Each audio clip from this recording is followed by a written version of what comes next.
Ladies and gentlemen, it is Tropical Tripp in the building. You are locked in with No Cooldown Podcast, episode 48. That's No Cooldown Podcast, episode 40. That was the best impression of a radio motherfucker I can do. But Tropical Tripp is in the building, baby, and we're back. We are here for another episode, and it feels like a fresh, take around for No Cooldown Podcast. Yes, we are back again, post Game Awards in December, almost the end of the year, a year older. As it were. And we moving forward, man, moving forward. And of course, we're always here with our podcast partner in crime, WenEazy. Wen Stranding in the building, bro. How you doing, bro? Man, I'm doing it's pretty good, man. It's pretty good to be me right now. I'm pretty happy with a lot's going on, man. There's some pretty big dubs on the way. I'm very excited. Yeah, man. For those that I guess didn't get all the context and stuff why I'm like this or why he's so happy about, say, during the Game Awards we couldn't really stream it together because I was in the Bahamas and I was over here being bitter over damn near everything at the Game Awards because I wasn't watching it live. Niggas was dropping demos and everything like that live in the flesh while I was away. So I'm like, it would just fuck me for, you know what I'm saying? It was just a fuck me fest. And then, Wen was just eating off of so many different announcements, and it's been a wild time. But we are here nonetheless to cover everything that went down from the Game Awards and plus some other stories that happened across the past few days. Make sure you guys rate this 5 stars on podcast platforms, Apple Podcasts, Spotify. We're on Anchor, Google Podcasts, Stitcher Radio as well. Just search up No Cooldown. We should be right there. Make sure you rate us 5 stars. Check us out on the video versions at Wataku channel on YouTube. Check out all the people on YouTube at Wataku channel, at WenEazy, and at ThatManTripp as well. We have some stories to cover. Got some place to go. But we feeling good, man. Before we get into it, though, again, I just want to double down and say thank y'all so much for 1 year of podcast, 1 year of repping, repping No Cooldown, 1 year to being a part of this stuff. I know we did a little like sizzle reel type thing on Saturday, but it does mean a lot for everybody that listens, and I can't wait to see where we go from it. When also, a little note if you want to drop one on No Cooldown and stuff, and just the 1 year anniversary. Oh no, yeah, I'm happy that so many people have been tuning in and listening to us. I appreciate the love, like, wholeheartedly. Honestly, if nobody showed up, me and Tripp would probably still be doing this. We'd still be on episode 48 because we just love talking about video games. It was an excuse for us to just get together and talk about video games, and I'm happy that we're able to share this with you guys. Where you guys are enjoying the content, and we can't wait to bring you guys more of it. Yep, 100%, man. Got a lot of dope stuff down the pipelines, dope stuff that we're trying to cook up. Fun things to just expand the presence, have more fun with it, and get more people involved. So it's gonna be a fun time, man. Year 2, until we live on set, until we got an Oprah show, until we got a damn Oprah show, we not gonna stop. So, all right, man, we gonna keep working. But let's get into these stories. Not even no warm up, not even no special sections, just 2 half and halves. We gonna get to it. First off, we got a little light story though. So, the lands between Brexit, they've seemed to just, be first. They're first up to bat at receiving a console bed, as apparently a UK company, Dreams, a retailer. They've developed a bed with a fully built-in HDMI, USB ports, inserted TV, and attachable ottoman storage features on it. So, an entire ass gaming bed officially. How do you feel about this? When you copping? I'm definitely not copying whatsoever. I like my bed very much non-electronic. I just don't see the purpose in it. If you're doing some, extracurricular activities that some of us do in beds with significant others, and you break it, like, that is a big price tag you have to replace. Definitely not trying to get hit with the PlayStation invite when I'm trying to clap some cheeks. I'm very good off of this. Thank you very much. Yeah, exactly. Like, you just cuddling with your girl, and all you hear is beep. And it's just like, nah, babe, that's the bed. I leaned over. I'm good. I'm very good. I can just use the TV that will probably be across my bed, like most people. Yeah, nah, I'm not even gonna lie to you. It took me till this very story to realize something that's been pretty obvious. Why do motherfuckers upcharge some crazy stuff and just throw some features together and put gaming on it, and it's not necessarily a huge jump in quality for whatever that they're serving? It could be, a headphone, chair, whatever you call it, but then they put gaming on it, and then they automatically get a 15, 20% upcharge just because it has gaming on it. I'm like, bro, sometimes niggas don't need it, for one. And two, it could just be an entertainment bed or something like that. I just feel like it's the marketing of it now. They can just upcharge whatever they want because, like, you know, gaming is hella money's going into gaming. So they're like, oh, listen, we making gaming beds. Tommy Hilfiger making this gaming headset, this gaming kit for $100. You know what I'm saying? That was like put together for like $3.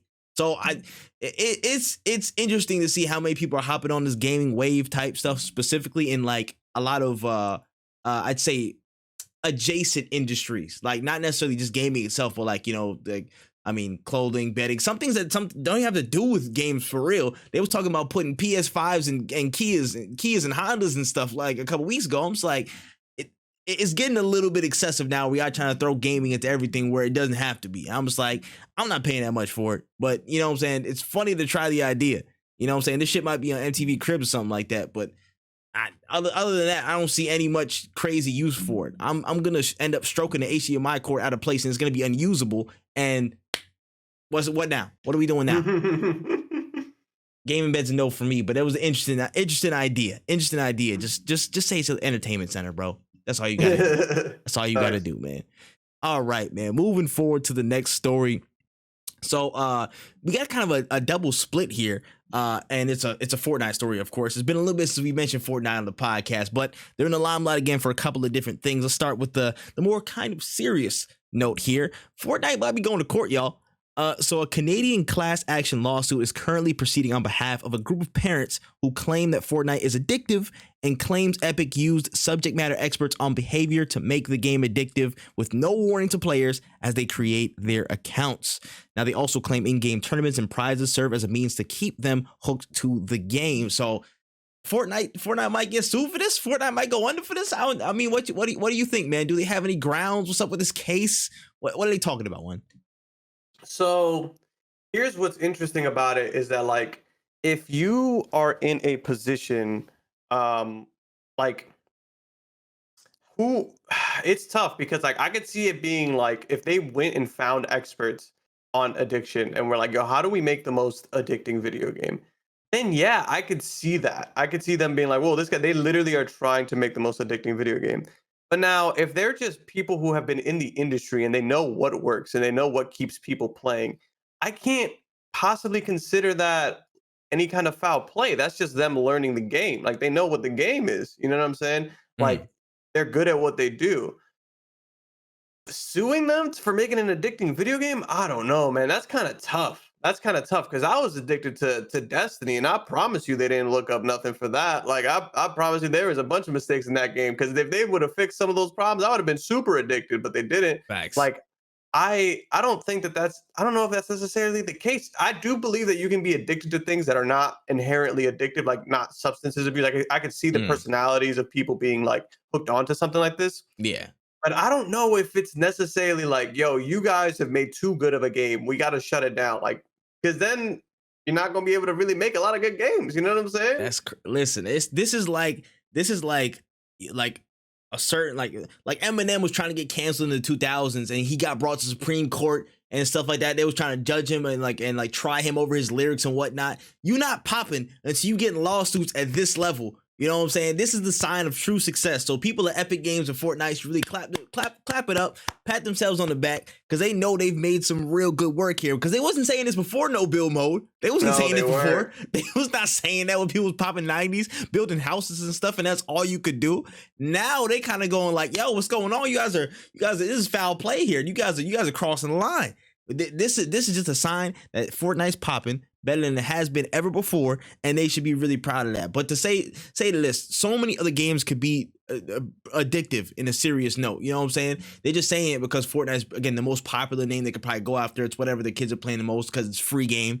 So it's going to be prone to the most criticism because of its level of access and accessibility. Because we didn't pay $70 for Call of Duty. Call of Duty got the same treatment like years ago. You know what I'm saying? Government officials targeted Call of Duty first off, like, you know, the violent stuff, the addictive stuff, blah, blah, blah. You know what I'm saying? Like, 2K is how many? You know what I'm saying? For me, I could take random ass Kingdom Hearts game. That could be the most addictive for me. It's too wide of a net to cast and just say, oh, this one game's addictive, when so many other games, because it's inherent in the medium, it's going to be addictive. That's what people play. That's just down to a lot more of human behavior rather than intentional effort from them to make it like, oh, specifically human manipulation into, you know, that type of behavior. It's just people reacting to it. They like it, bro. Don't get mad because they hot. Get on the wave, man. Go buy some V-Bucks, parents, man. Go buy some V-Bucks. Get them out of here, man. But if they get sued, are they gonna have to pay in V-Bucks? That would be wild. Like, facts. What if Facts.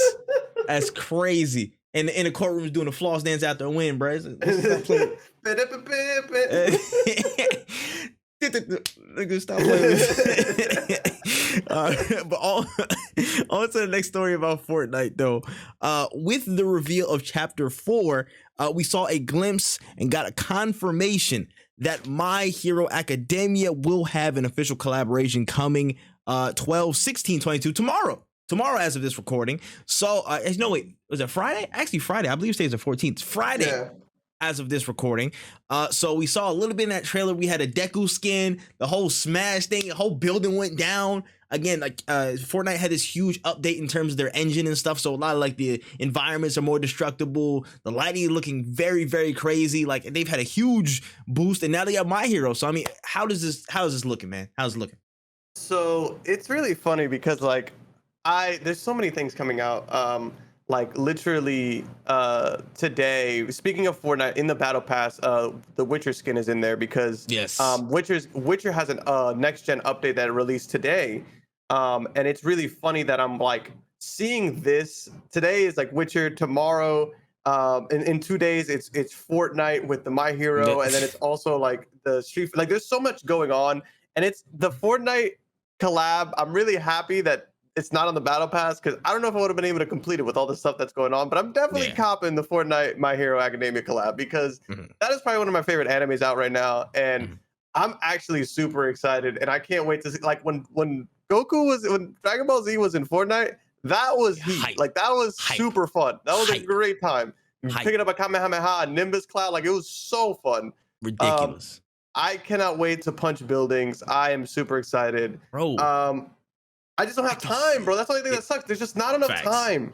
Facts. I neither do I, honestly. It's very, very bad. But can you imagine though, like when you're in there, like the pickups are literally their quirks. So you have like All Might's hair as a drop in the game, and you pick it up, you just turn into it and have smash abilities, or you have the big bracers for what's his name? Not Deku, but yeah, for Bakugo and stuff like that. Like all the different little quirk ups and stuff like that. Todoroki, like there's a lot you can do with it. It's a lot you could do with that, bro. I'm just saying this could be a very, very high quality collaboration in that similar vein of Dragon Ball and Fortnite on top, bro. Fortnite are the kings of game marketing. I'm not gonna lie. Game marketing collabs, they are probably the best to ever do it in history of gaming. I'm gonna keep it a buck with you. At this point, it's ridiculous. I think a case study needs to be shown on how deep they go with the bags in terms of collaborations and the synchronization with all the brands and their drops and stuff like that. I want to see some numbers if it actually affects people, you know what I'm saying, or some qualitative study about did people from Fortnite actually go check out those other things and like how deeply it affected stuff on social media. Because if there is significant evidence there's no better case of it's probably one of the best like marketing tools in general in any medium possibly ever. 1000%. I think that there definitely is some crossover, especially for like I don't think many kids who are playing Fortnite even knew what Witcher was, and I'm sure maybe some of them are going to be checking it out now. Same thing with for sure with My Hero, but even with like Doom, because the Doom Slayer is on the battle pass, and I can see a lot of people being like, oh, where's this from? It's a game called Doom. Oh, let me go check that out. For sure. I'm about to say, I'm telling you, bro. Like I feel like that overlap in Fortnite and in the timing, of course, with how their social media teams of respective collaborations, both ends of them, how they push their stuff. That's a big win. I'm not gonna lie, bro. That is an ultimate selling point. Ever since they had like Travis Scott and Ariana Grande, they just knew how to really push stuff on a marketing end and be like, yo, their business plan is solid. If you want some, you know, say get in. Like they had Kratos on there, bro. They had Kratos. They have Kratos in Fortnite, son. Like they're unstoppable in terms of popularity and momentum. Honestly, they could pull something out the bag just like that and be on front of everybody's social screens for like a whole week nonstop. They can just pull that whenever they want with the level of collaboration that they have. So Fortnite, man, y'all are crazy. For sure. All right, moving forward. So David Harbour this week, aka Hopper from Stranger Things. He commented this week in an article just talking about some upcoming projects, and he stated that he and fellow actor Jodie Comer have a new horror game that's coming out soon within the next year. Just out of the blue, he mentioned it. Honestly, I was like, oh, he's really excited. I'm like, okay, what's going on? You know what I'm saying? How you feel about that, Wen? So I've been seeing there's been there's been a rise in actors taking more part in video games. I feel like the first time I noticed it was like Beyond Two Souls. I believe had Elliot Page, Yeah. and I remember like seeing that and being like, oh, that's cool. Some actors are interested in video games, and now I'm seeing like an extensive, and I'm sure we'll talk about it later in the show. Like I'm seeing an extensive interest of like bringing these like familiar faces into the game. As long as the game is good, I don't care. Hopper in a horror game, that makes a 1,000,000% sense to me. Like I get it, 100% down for it. Great actor, very recognizable voice. I think they're gonna do a smash up job with this. I think it's gonna be interesting. I just don't know. Obviously, we don't know what it is yet, but Yeah. actors in video games isn't necessarily a bad thing when it's not the only reason to buy the game. Facts. And I feel like if it would of course depend on what the project is, but I feel like if he's so forward about it, I've seen a couple guests and I agree with them. It might be another Dark Pictures thing. It might be like another like Until Dawn type beat where, you know, those stars of the show are like, you know, more so the character performances. And if he's like that, I feel like he's had an extended role. I think that would be something that he would kind of bring up out the blue if he was, you know, if you were in that position, I think. And that would be cool to see him in the Dark Pictures, honestly. That would be really cool to see him in the Dark Pictures. Like I think he's very much synonymous with, you know, I guess a horror or a scarier type genre now because of his part in Stranger Things to a certain extent. And I think that would be cool. He's a dope actor to me. So I'm like, that would be nice to see him in that format and see how people react to it. I mean, yeah, the last one or the one before, they had like Brenda's song and stuff like that. Like a lot of actors come through. David Arquette, I believe, was in one of them as well. Like there's so many actors, especially some prominent ones that make their presence known in those series. So I wouldn't put it past them if it's a Dark Pictures one. 1,000%. I would love to see him in a Dark Pictures game. Mm-hmm. That joint would be fire. All right. Moving forward a little bit. So there was an article that dropped this week, a few days ago, that suggested that WB executives were of the belief that Dwayne "The Rock" Johnson and his production studio, whatever you want to call it, willingly leaked financial documents with misleading numbers to paint the recent Black Adam film as a commercial success. Now, the film was reportedly expected to lose 50 to 100 million, given their studio budget for the production and marketing of 295 million. As we know, there currently looks like it's unlikely that Black Adam will get a sequel. So a lot of signs point a lot of different ways. You know what I'm saying? What's happening, bruh? What's going on? That's why I say the man in black, right? So if this is true, this is tough for The Rock, because I know that they were doing a lot of social media campaigning and stuff like that for this movie, because there were a lot of times where like people were like, what was it? Was it an IGN article that like said something and they were like, wow, what reporting this is, and like they retweeted it or something. It's like, it was cooking. Yeah, it was cooking that one. Like we get to make fun of IGN. You don't get to make fun of IGN, bro. Like, relax. What do you mean? You don't know him like that. You don't know him like that. You wasn't here for that.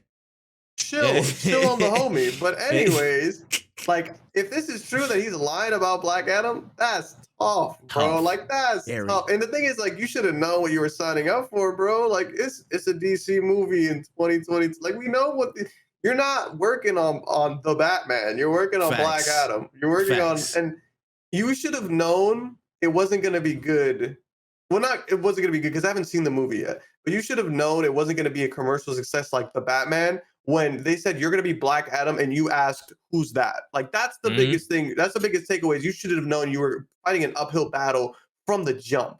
So, like, it would have been a way more humbler experience if you would have been like, yo, I appreciate everybody who came out. We didn't make the money that we wanted to, but I'm honestly happy that I was able to share this with y'all, yada, yada, yada. And you could have had, like, a little cult following, like, you know what I'm saying? Honestly, you could have had somebody saying release the Dwayne cut or something like that, bro. You could have really had some traction, bro. And you've been scheduled to make this movie for like 15 years. If we keeping it a stack, you supposed to do this in like 2008. You was casting in 2007. You know what I'm saying? Like, you really could have just been cool and amicable if this is true. But then now it's looking crazy, looking really, really crazy, man. And I have seen Black Adam, and it was cool. I ain't gonna lie, I wasn't even mad at it. It was like there, but to keep it, to say it very bluntly, like to echo Wen's point, how are you going to be a commercial success when you have to really explain who your character is? You know what I'm saying?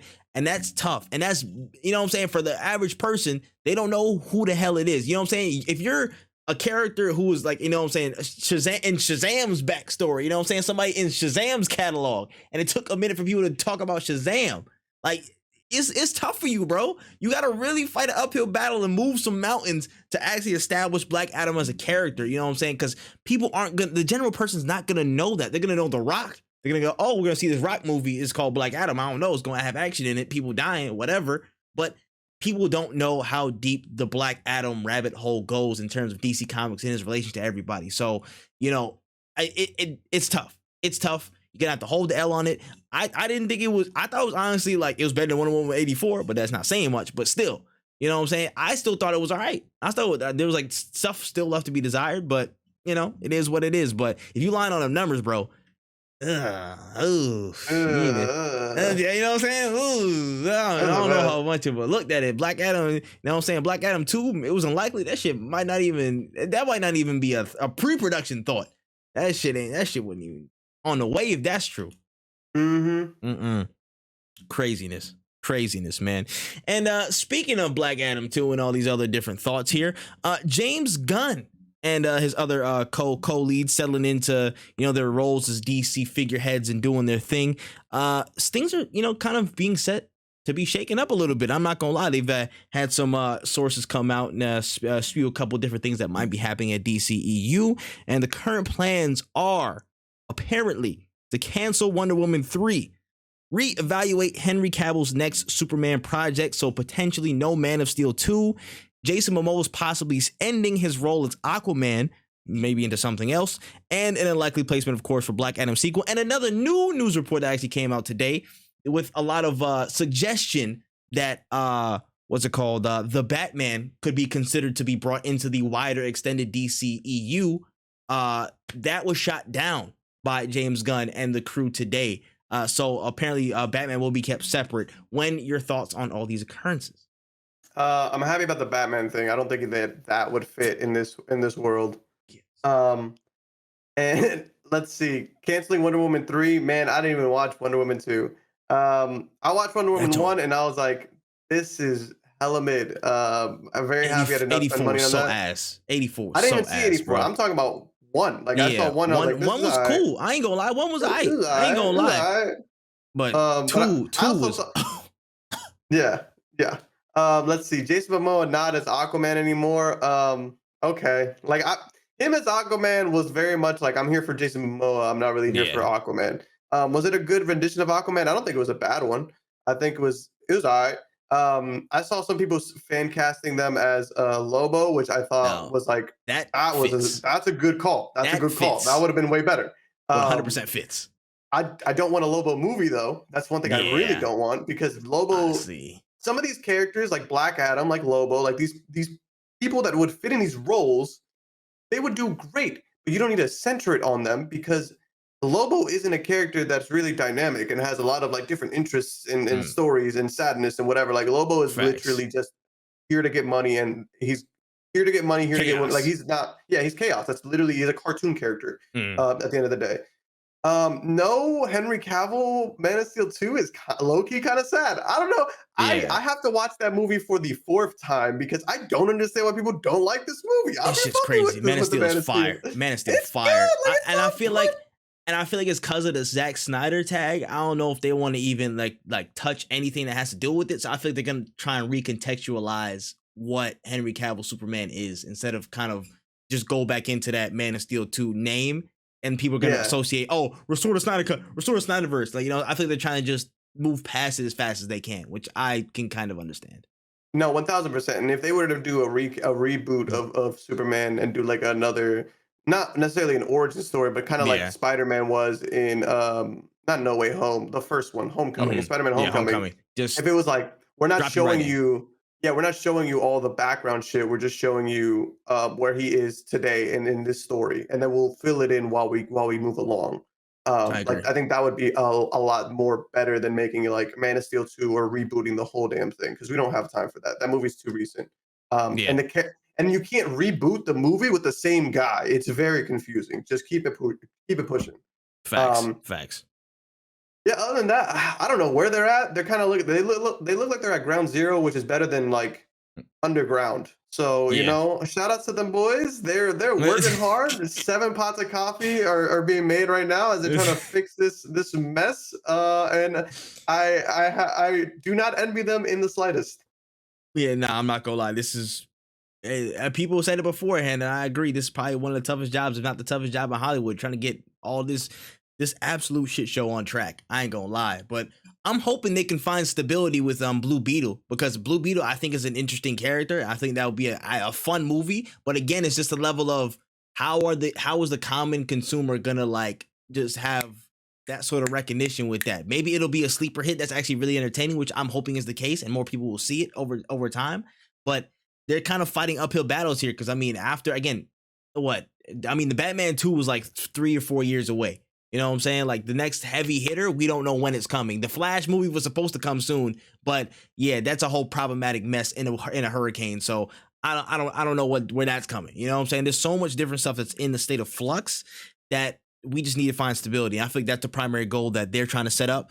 In terms of the stories here, Wonder Woman 3 canceling that. Cool. Wonder Woman 84 was ass. It was hot ass in a handbasket, and I do not want to see any more of that if that's the case. Wonder Woman 3, just put her in another project, bro. Put her somewhere else. As a matter of fact, you know what I'm saying? I want to be mad at the recast, but it is what it is. You can say whatever you want to me. You know what I'm saying? If you got a problem with it, you know what I'm saying? ThatManTripp on Twitter. It's all good. But we can recast that, to be honest. Reevaluating Henry Cavill's role, like I said before, just kind of stepping away from the Man of Steel ethos, as it were, and probably stepping into something else. And one thing I will say about this is a part of me does want to see more of that Clark Kent side of Superman, and like how Henry Cavill like acts as that, not like timid or anything, just like a warm-hearted motherfucker. You know what I'm saying? Just doing warm-hearted stuff, especially with his Superman side, because I feel like that's a side that doesn't get explored as much. I remember seeing coming across a thread that like echoed this like perfectly. I was like, yo, this is really like some real shit. It was talking about the episode in Justice League. I think it was Justice League Unlimited, where he brought Martian Manhunter home for Christmas. Oh, for Christmas, like, yeah, that was beautiful. And I was like, not to that degree, because that's like super cartoony, but something like that where he expresses himself as Clark, because I feel like that's who he is at heart, to be honest. You know what I'm saying? Like that side, more of that, I guess, balance between him, the hard-hitting, crazy alien that's the hope for Earth, and also a motherfucker from Kansas. You know what I'm saying? Like a warm-hearted farm boy. So I would like to see them at least have Cavill flex that muscle as well on character, you know what I'm saying, on screen. So hopefully they can dive into some of that as well. Let me see. Jason Momoa as Aquaman, put him as Lobo, put him in a limited series or something like that on HBO Max. Move, you're done. That's easy. And Black Adam sequel, I completely understand. Just put him in a Black Adam versus Shazam movie, or a Black Adam versus Superman movie or something like that. A little offshoot. Just make him float in different projects, and it'll automatically boost it up. It's like Fast and Furious is already good, but then they added The Rock, and now people just want to see it because The Rock is fighting these other established characters. Just throw The Rock into the mix. He don't need to be the main prize, but throw him into the mix, and it makes stuff better. They should have did it the way they did Fast and the Furious. That's actually a really good example of like they built up The Rock's character, then they had the spin-off, then they had Hobbs and Shaw. Like that's how you were that's how you're supposed to do it. You were supposed to do, so you could have did Shazam versus Black Adam, like you could have did Shazam 2, or you could have even had like there is a Superman versus Shazam movie where essentially they just, they essentially team up and beat Black Adam. Yep. But like that would have been like there's a lot of things they could have went with it, but they kind of just saw like The Rock wants to do a movie with us. Let's do a movie for The Rock. Like, no, it's not gonna because we don't want to watch that. We don't know who Black Adam is. We don't care. You guys thought we love The Rock.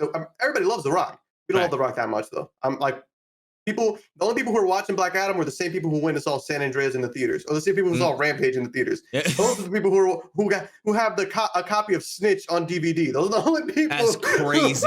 That's crazy. As you can see, I'm a pretty big Rock fan. I haven't seen Black Adam. Hey man, listen, I got Walking Tall and stuff on DVD downstairs, bro. Come on, man. Scorpion King, probably top 10. Hey man. Oh man.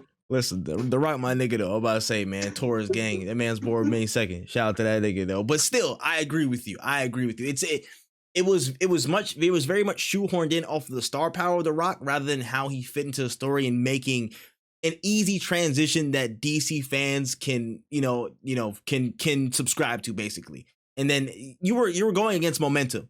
You didn't have DC fans on your side on that one to the highest degree, in my opinion. And the casuals, you know what I'm saying? It wasn't the right mix. It wasn't the right mix. If you just did that natural progression like Wen described, you would have had DC fans rocking with it because they already saw him in an earlier project. You would have had casual fans seeing it because like, oh, this connected to that movie that we saw that was a big release. And you got the Rock fans on there because it's about driving, it's about power. They'll watch him in anything. So you would have had everything with you, but you didn't. You know what I'm saying? So I understand why they're not too keen on moving forward to Black Adam tip. So cool. That's fine.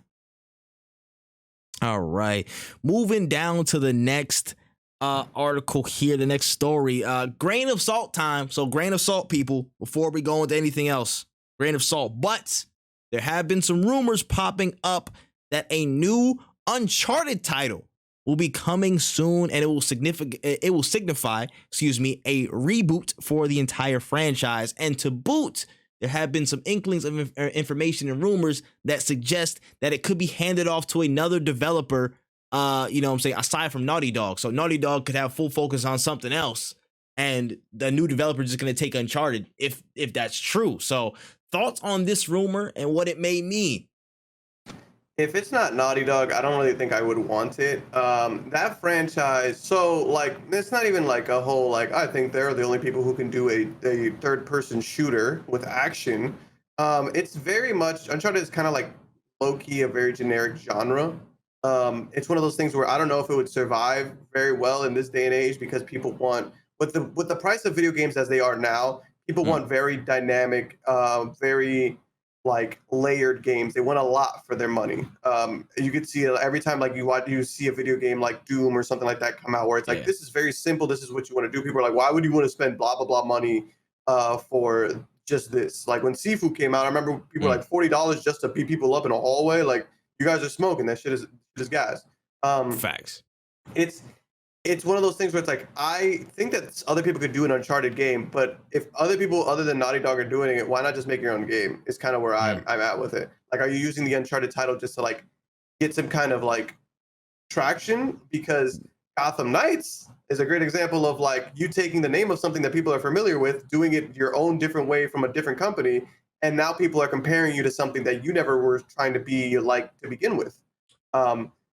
And then you're being compared with Uncharted 4. Can you come out with a game as good as Uncharted 4?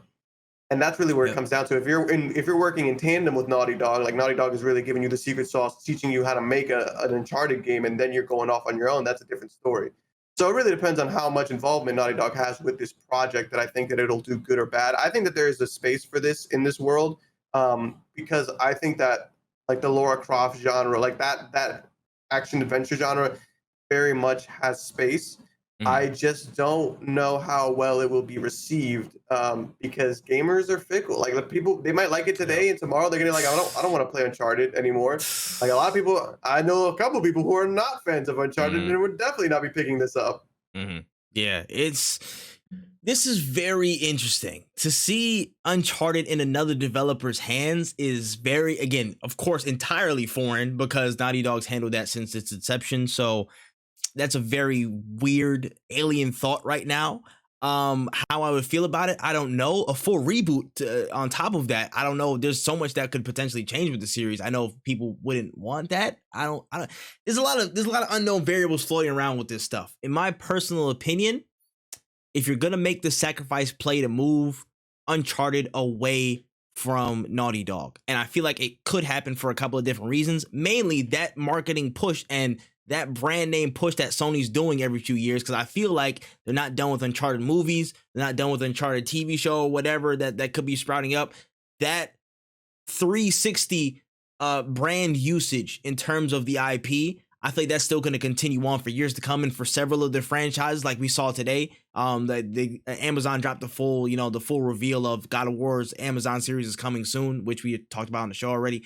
But that full 360 usage of IP, it's gonna need to be held consistent, especially from the front of games. So having that avenue filled up I think it's gonna be an imperative for them. They're gonna have to continue to push out games at least every few years for an IP for it to really get the full push in other mediums like TV and like movies and such. So I think it's definitely a good, strong possibility that it could happen. My thing is, though, will the sacrifice of moving it away from Naughty Dog be worth it? That's the key. What will they be doing that's so important that an entire staple PlayStation franchise is moved off of their plate? If they're just doing, in my opinion, if they're just doing another Last of Us, I'm like, what was the point? You could have just saved it and alternated. You know what I'm saying? But if you're doing something bigger, like if you're, in my opinion, if you're revamping like an entire like Jack and Daxter or something like that, you know what I'm saying? Like if you're revamping a very much big IP in terms of gaming stuff and trying to bring it back to the limelight, and you're taking it's a huge undertaking, then I kind of understand. But I'm slowly becoming a pessimist with certain PlayStation things. So in my head, I'm like, some part of me feels like, okay, they just did this to really make a lot of room for Last of Us, entire Last of Us stuff. And it's not even just the Last of Us MP stuff, apparently is with another studio or with some magnet studio that's not really doing anything. So they're apparently, if Uncharted's off their plate, they have nothing else to do but focus on the next thing. And if it's Last of Us 3, they're going super crazy with all the Last of Us 3 stuff. Now, I'm not entirely mad at if they do that, but I'm just like, damn, we saw Last of Us Part 1, You know what I'm saying? They're probably gonna get Last of Us Part 2 remake in like 2 years, and then they're just gonna make Last of Us Part 3, you know what I'm saying, in like 4 years. So I'm just like, I feel like I'm kind of spent out on seeing Naughty Dog just go all Last of Us, you know what I'm saying? In my opinion, you could have let it breathe a little bit for a few more years if that's the case, or maybe do another project before you do Last of Us again from Naughty Dog. But if I know the PlayStation machine correctly, I don't know I do for sure, but if there's any inkling of truth to this, that means I feel like they're making room for Last of Us. They're making room for more Last of Us stuff, and they're doubling down on everything because they want it to be a media giant, as it were. Yeah. I don't think I don't want to see that much more Last of Us, but we are gonna get a multiplayer mode. I remember they did announce that. Yeah, I am excited for that though. I'm not gonna lie, because I'm about to say Factions was fucking amazing. Factions was great, but that's beside the point. That's not that. That's not that. That's not that. That's something different. Leave it alone. That's the only thing I was waiting on from Last of Us. But besides that, I feel like they're just gonna keep drilling down on Last of Us until we're done. You know what I'm saying? Until it's like everywhere. So that's just how I feel though. I don't know. Anyways, all right, let's move on to the next story here. Got two little underlying stories under the same topic of new Activision deal movement. Something's happening every week. It's like you know what I'm saying, what I say, I'm about to say General Hospital, All My Children, you know what I'm saying, like crazy telenovela type stuff. Every week has been a bunch of new arguments and agreements and all this stuff up and down the gas. So we got to talk about it. First and foremost, a pretty big swing of events in this saga, Microsoft have officially announced 2 separate decade-long deals with Valve and Nintendo to commit simultaneous access to those platforms for all Call of Duty titles in that time span. So they announced it about a few days ago, and they said, hey, listen, Nintendo's committed. You know what I'm saying? Steam's committed. What's going on? How you feel about this? Okay, so Nintendo being committed to more Call of Duty games is not the big flex people think it is. Like, Nintendo, like, I think Nintendo read that contract the way they we read terms and agreements, because like they don't have Call of Duty. They're like, yeah, sure, whatever. If you guys want to bring Call of Duty to the Switch, sure, we'll put it on the eShop, but we're not fucking doing anything with it. Like, yeah, 10 years of Call of Duty because it's been so good on this. I remember playing Call of Duty on the Wii. That's where I played my Black Ops. Like I played 3. I want to say 3 or 2. They might have been 2. It might have only been 2. 2 Call of Duty games on my Nintendo DS. One was World at War, and I don't know if there was one after that. I think there might have been another one, but that shit was bad. That shit was terrible. I don't think that it would look good at all on the Switch. And I've played Call of Duty on my PC. It's not even optimized for my PC. You think it's going to be optimized for the Switch? Bro, yeah, okay, buddy. We're going to get a side-scroller Call of Duty shoot-'em up. That's what we're going to get. That shit going to run like PowerPoint 03. Nigga. Bro, it's going to be a turn-based shooter. Like, that's how that's going to work. And our Switches are going to sound like fucking heaters. That's what's going to happen. Oh gosh, no, man, that was hilarious when I see Nintendo. I'm like, Nintendo, what y'all signing that for? But that's beside the point. But in the greater conversation, how do you think this fits in? They're just trying to show that other people are on board, but like Steam was like Steam was giving Microsoft some top, but like they're literally like on the same team. Like, oh yeah, they never ever backed off from a they're always good people. Yeah, Steam, we love Microsoft, the people who make the computers that our service is on. We definitely are huge fans. They're very reliable. Like, yeah, of course you guys fucking like Microsoft, dude. But it's also Steam. It was gonna show up on Steam anyways. They didn't need to sign the deal. Steam is gonna have the game. It's always had Call of Duty games. They were never gonna be like only gonna be on Xbox Game Pass because they know a lot of people wouldn't buy it because Game Pass, the service, Steam as a launcher or whatever you want to call this, the program is years ahead of what Xbox has now. And they know that people don't really want to buy things on too many different launchers. They would have Yeah. made the bag regardless. And it takes zero. I don't even think it would have taken them that much money to put it on Steam. Like they wouldn't be losing that much to put it on Steam than just putting it on Xbox. Yeah. So like Nah. I'm not surprised that all of these two people signed. It's not the same. It is very much not the same as PlayStation signing a deal like this. Mhm. PlayStation has its own ecosystem, its own system. Like it is very much different. And I like to me, this was kind of just like trying to show. I think they're really trying to win the public over with a lot of these stories. That's what I think more than anything.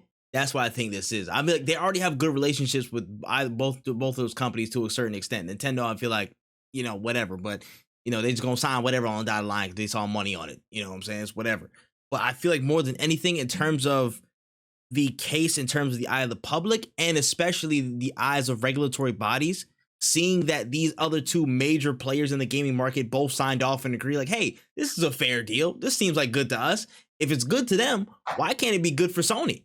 Why couldn't it be good for them? So I feel like the bargaining chip of them claiming anti-competition is gonna get voided a little bit because they see other competitive bodies in the space being like, that's fair. That's fair. We'll sign this. We'll agree to this.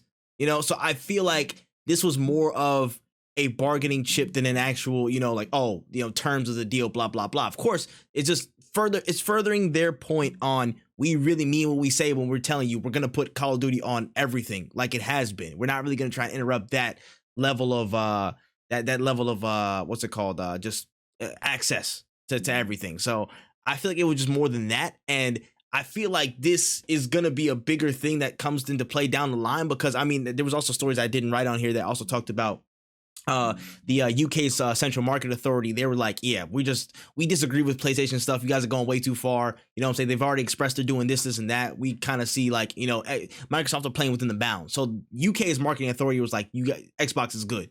You know what I'm saying? So there's still some room to go with it. And I feel like they're just waiting on Sony's stuff. And there was also the lawsuit that also came out this week. I believe it was the American government. They launched a lawsuit. I believe it I was. think so, or something like I that. believe it was the FTC. I believe it was the Fair Trade Commission. I Yeah, believe yeah, the yeah. FTC. Yeah, they did launch a lawsuit today in the States. So they're going to explore that further.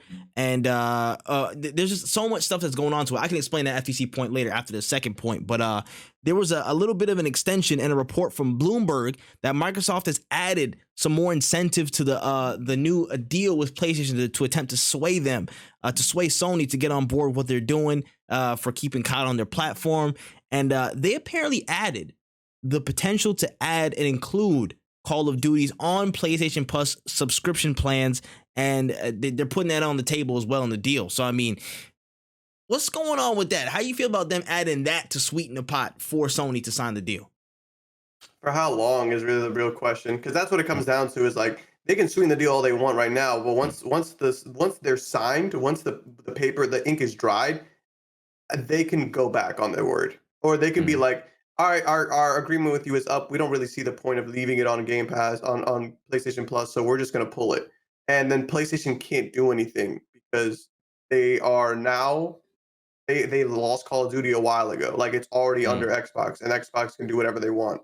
Um, mm. I think that a lot of the scrutiny is coming from the fact that like people don't want another monopoly. I think that that's Yeah. really where it's kind of coming from. Is like they see where this is heading. This is kind of like when Disney bought Marvel, and then like, oh, okay, they got Marvel. Now they have Mm, Lucasfilms, and now almost mm. everything is Disney or connected to Disney.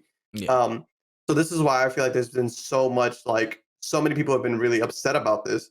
I Mm, don't think PlayStation will ever get on board with this. And I understand them fighting it very like tooth and nail because like that is a good deal having it on PlayStation Plus on and Game Pass. Like you kind of you're making your fans happy, but it wouldn't be indefinite, and that's the thing. And like the writing of that agreement would have to be so specific to make sure that you don't get screwed over in the end, because they could be like, oh, we're gonna put Call of Duty on PlayStation Plus services, but it has to be the premium, the most expensive version, and we're only putting the base game, which will be Warzone. We're not gonna add the campaign. Like there's gonna be like you have to be so specific because you don't want to get screwed over 10 years down the line. And that's when it's really gonna matter. It's not what's happening now. Like it doesn't seem as harmful now, but that's how it starts. And I think Sony's aware of that, and that's why they're trying so hard to stop this. Yeah, it's just an interesting play on, just perceptions, I'm saying, image perceptions on this case. Because I mean, there was another like, I guess, little article, whatever, that they mentioned. I think it was Phil Spencer sometime a few days ago. He's talking about like PlayStation strategy isn't to make Xbox, isn't to compete with Xbox, it's to make Xbox smaller. Like their strategy of growth is just to make Xbox smaller. And I was like, dang, that's some real paint right there. I'm not gonna lie. It's like they're really like, again, one side's trying to paint one story, the other side's trying to paint their story. You know what I'm saying? It's a real it's a real mix of emotions and a mix of you know what I'm saying? Again, just perception and framing, as it were. It's interesting to see it, but in my opinion, I feel like they're doing whatever they can. They're gonna move heaven and earth to try and get Sony to sign on a damn dotted line, 100%. I feel like they personally giving up too much by impacting they're even willing to impact the success of their Game Pass stuff to, you know what I'm saying, to let y'all have it. You know what I mean? Like that's a far line. That's a pretty far line in my opinion. I don't think it is, because at the end of the day, when ask anybody who plays Warzone regularly now, how often do they spend money on in-game shit? Like you're not paying PlayStation that money. You're going to be paying Activision Blizzard, who's going to be paying Xbox. Like regardless of how you slice this cake, they're going to be making money off of PlayStation. They're going to be farming PlayStation. So even if they left the system on, even if they would have left the game on the system forever, left it on PlayStation Plus forever, at the end of the day, they're still making a bag. And that's what I think Sony is trying to stop. They don't want that bag. They want to stop the bag, because it used to go to Activision Blizzard, and Activision Blizzard would just do whatever they wanted with that money. But now it's going to go to Xbox, so it's tough. It's a very tough. The biggest game on their system is now going to be giving money to their direct competitor. Yeah, that's a tough cookie to bite on, to be honest, man. But it's interesting, man. This case is actually gone wild, and I feel like, unfortunately or fortunately, depending on what side you look at it, I feel like this is something that will get okayed by regulatory body just because of how they've placed their arguments, Microsoft. But now it's just a case of how long can Sony hold out. I feel like they won't entirely agree to their deal in separate, but in terms of the the merger and acquisition going through, I feel like that's already going to be a thing that does happen. But it's just, how long does it get prolonged with legal fees and all the stuff like that with the FTC lawsuit that's incoming? Like, how long can they hold that back?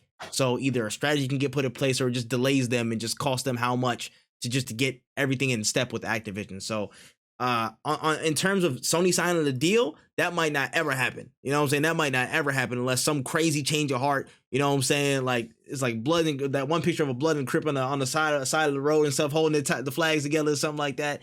It's very, very unlikely. But in terms of the acquisition itself, I feel like that still it's only going to grow further, that it will go through, no matter the scrutiny, because of how it's being painted, and all, especially those little side deals and stuff like that are already being put in place that show some goodwill for Microsoft. 1000%. Damn, I'm talking in this tropical ass suit, boy. I look like, man, stop. Rate this 5 stars, man. Rate it 5 stars. The audio version, y'all can't see it, but go check the video version, man. I'm sorry, I was looking at myself for a hashtag. I'm looking good as shit. Anyways, let's move forward. I got these vacation pictures too. I'm dropping these bitches, bro. I feel like a bad bitch, bro. Anyways, we're moving on to pretty much the final section of the podcast, but it's a hefty one, ladies and gentlemen. Feels like it's full circle, because we started with this topic as the main story on our first episode, and it feels like, a year later, it feels only right that we visit it again. The 2022 Game Awards, they're officially in the books, and we wanted to break down what happened, what we saw, what we liked and didn't like, and more. So we got to talk about a lot of different stuff. But first, let's just talk about some of the funny moments and some of the different moments that happened in the presentation. Al Pacino was there, bro. Al Pacino was how do you feel about Al Pacino? They need more young people in the planning room, and they need to tell Jeff no. They need to say, Jeff, no, this is a bad idea.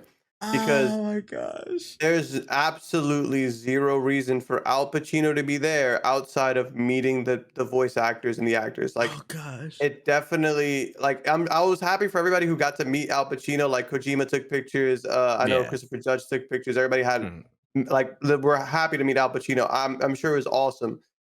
That was a horrible start to the show, like, all around. I honestly, the whole time I was watching this, I was like, they should just cut to a trailer and like, just pretend like it didn't happen.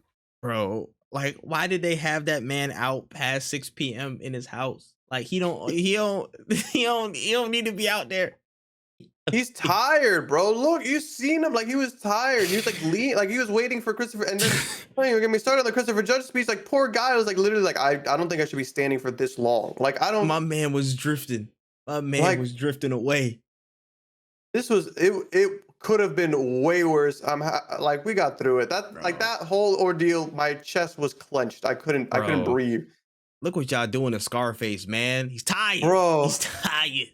Like, leave him alone. Good, man. And speaking of him being asleep, shout out to Christopher Judge. We'll get into the explanation for why he was up there, but for a certain acceptance speech, this man had the longest speech in the history of video game award speeches. This man was up there for literally like 8-9 minutes straight, and it was just mass located. I love you, Chris Judge. I love this dude, but like, son, why was it so long, bro?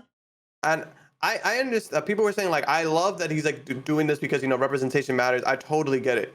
But dog, 7 minutes is crazy. 7 minutes is wild. Very wild. I think a lot of people got their speeches cut short because of it, and it sucks because, like, some people were like I remember one of the people who accepted an award was trying to give thanks to the team that made the game. And they had like a little speech from that team, but they didn't have, like, literally the music started playing as soon as they started talking. And I'm like, damn, like, Christopher Judge was up there doing a whole like final song on a Kxngviii album. Like, he had like a long 7-8 minutes. And I'm like, that you will sing about head ass. Like, come on, bro. 3-minute ad libs. Come on, bro. We gotta go. Son, and you can just watch. You can just imagine Jeff Keighley's face backstage. He's up there talking. He's like, another minute goes by. He's just get the fuck off stage. And you know what? At the end of the day, it's Jeff Keighley's fault. Like, facts. It's because the man should have went on stage himself. And told it, man. What you own the production truck? Tell him. Y'all was doing rehearsals. Like, you guys didn't have the band set up yet? Like, come on now. Like, video game orchestra would have been ready. The video game orchestra would have been ready, bro. If I was Jeff, I would have turned on another microphone and started playing music off my phone and just put it up like this. Like, come on, son. 2000s commercial vibes, 2000 ringtone vibes, bro. Just put it up to make something happen, bro. Stop playing with me, man. Your time is now. Please get off the stage. Like, come on, son. Like, insane, man. Oh my gosh, what a time. And also, shout out Flute Guy. Speaking of orchestra, shout out to the Flute Guy, which I did not know how goated he was. Like, his resume is really insane when I looked into him. Flute Guy, hats off, you were elite. And we gotta talk about, just skip right to the end. Also, another acceptance speech happened, which we'll also talk about in a little bit. But then at some point, I was watching Wen's stream, and we were just kind of like, watching what happened and stuff like that. And we just like, yo, who is that guy? Some random ass dude comes at the very end of the show talking about Bill Clinton and his new rabbi friend. He's like, give a shout out. I want to give this award to, like, where did he come from? And it turns out he was not supposed to be on stage, and he did get arrested after the show, Jeff Keighley confirmed. And we're like, what's going on? And again, the only person you can really blame is Jeff Keighley. Because, bro, there's no reason. no reason. There's no reason. There's people not standing in the aisles. Like, where are you going? Like, why are you approaching the stage? It just doesn't make any sense. And it doesn't make any sense that like people in the control room didn't cut the microphone when they were done talking. Because why would you keep the microphone live when they're done talking? Like that is literally one person's whole job, unless they didn't hire enough people, which again would still be Jeff Keighley's fault. Like that should be one person's whole job, is making sure mic's on, mic's off, mic's on, mic. So things like this don't happen, because you would have walked up to a mic and said nothing, and they would have just cut the camera back and been like, "What the fuck is he trying to do?" And then be like, "Hey, get off the stage." Like, it's true. It's ridiculous. It is what it is. Very, very true, bro. I'm not gonna lie, bro. And if you didn't see the clip on Twitter, go back on Wen's Twitter at WenEazy. This man, he caught literally the whole play-by-play. This man came, just walked casually from the middle aisle as everybody from the left side who was supposed to be there, and this one singular person just cuts through the group and just joins, and he's standing back there behind him. I'm like, how did nobody catch this? Like it made no sense, and I'm just like, I guess, bro. I fucking guess. That joint, I'm sorry, I was dying off that, bro. This man said L security, bro. L security, bro. L mans, man. L mans. And also before we get into the major portions of it, just wanted to talk. There's been a lot of rhetoric around Xbox's lack of presence around the show. People were really complaining, and they were like really like disgusted. They were like, oh yeah, some guy was like, yeah, this is like a slap in the face to gamers. Xbox, they didn't really drop anything all year, and then they were supposed to really show out. 2023 is supposed to be a big year for them, and they didn't really show anything that was going on. But you know, it's been a lot of conversation around it. I wonder how you felt about Xbox not really showing up in huge numbers in terms of releases and announcements before the Game Awards.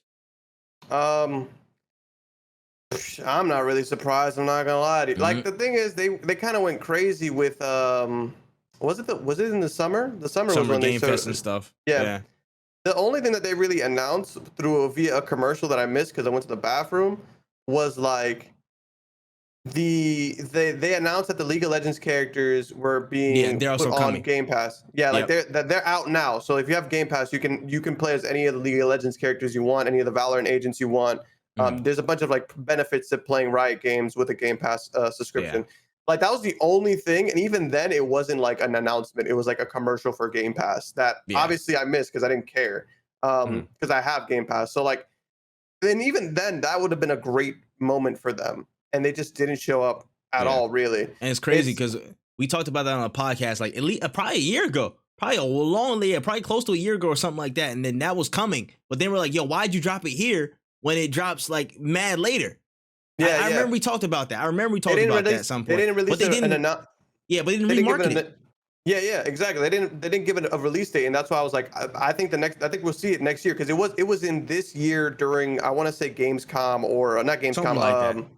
It was like the Summer Game Awards or Game Fest or whatever. Like I think it was that, and like I was like, man, you guys really don't have shit to show today. You guys don't have shit to show. None of your games are up for awards. Like, that sucks that Halo Infinite is not up for an award. Crazy. That is not a singular thing. Not even one thing. Not a singular thing. Not one thing. Oh my goodness, bro.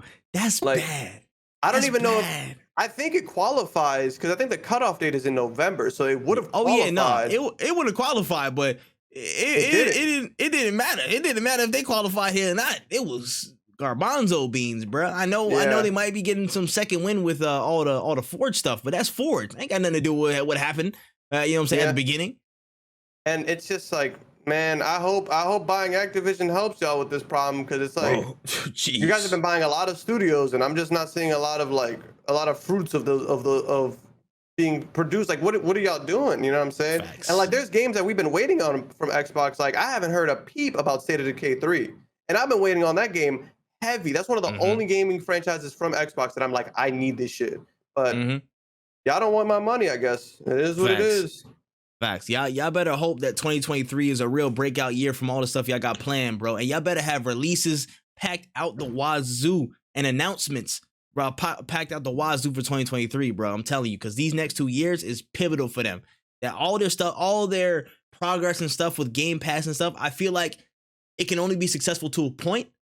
And then people are really going to start questioning, okay, now you got the potential to have the heavy hitters. Why aren't they there? Well, we're going to have that conversation another time. But they got to start coming through with the heavy hitters to match up with some stuff that the PlayStation first party has. To at least get in the ballpark, please. You know what I'm saying? Because I feel like that's the conversation that's always had, and that's what they're always going to get knocked down. Like, you guys don't have no crazy, huge games. So yeah, the same rhetoric comes around again. It rears its ugly head once again for them, but hopefully they can fix it next year. We'll figure it out. But let's get into some of the award winners, man. Let's get into some of the people who won the awards and all the categories that we predicted. I do not remember all the predictions off the top of my head from what we did, but I'm pretty sure we got most of them right. If we're wrong about that, you lied. Don't check the podcast episode. Anyways, let's go skip all of the esports stuff, because shout out to the esports people, but we're not here for y'all. Let's start with Innovation and Accessibility Award. We had 5 different nominees: As Dusk Falls, God of War Ragnarok, Return to Monkey Island, Last of Us Part 1, and The Quarry. And Ragnarok won that award. I think we did predict either that or Last of Us Part 1. I think I said Ragnarok because they had they always had those huge documents before God of War games drops, and they always had those big dossiers of accessibility information. I think that always wows people. So I think we got that first. Content Creator of the Year, out of everybody, it was Ludwig. I mean, whatever.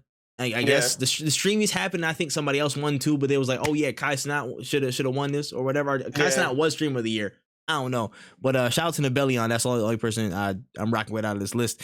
Most anticipated game. I think this was a pretty obvious one. Honestly, because of the voter base, but it was The Legend of Zelda: Tears of the Kingdom. Fair play. I get it. I honestly get it. You know what I'm saying? What did you think was gonna bring that out? Exactly. There was nothing else that could have beat it. The Nintendo fan, you know what I'm saying? Nintendo Zelda fans, that's crack. That's crack hitting the streets. You know what I'm saying? You can't stop that. Can't stop the rain. Best multiplayer game was Splatoon 3, beating out Overwatch 2, Multiversus, Call of Duty Modern Warfare 2, and TMNT Shredder's Revenge. Negus is doing backflips as we speak and getting all the Call of Duty trolls mad as hell, which makes perfect sense. Again, I haven't played Splatoon 3. I'll probably play at Christmas or something like that when I get the Switch. But cool. I mean, you know what I'm saying? It makes sense to me. Apparently, Negus and them been like hating because they was like, yo, I don't know how this game got multiplayer of the year. I don't know how I got it, bro. Yeah. I enjoy it. It was funny. We were watching it. Grizz, as always. Every time I stream with Negus in the Grove channel, he popped in and spoiled it because we were a few minutes behind because my stream was behind. So Negus was watching off of my stream, and he comes in and he's like, dude, and we're like, yo, we were literally waiting for them to just say it. Like, you just waited like 20 seconds. Thank you, Grizz. And the thing let's also talk about that. The thing that's funny about this is that I invited Grizz to watch it with us, and he didn't show up for that, but he showed up just to spoil that moment. Just to join the room and not say, thanks, Grizz. Like, thanks. But that's literally Grizz. I can't even be mad. It's like, I'm not surprised. Like, when it happened, I was like, I'm really not surprised.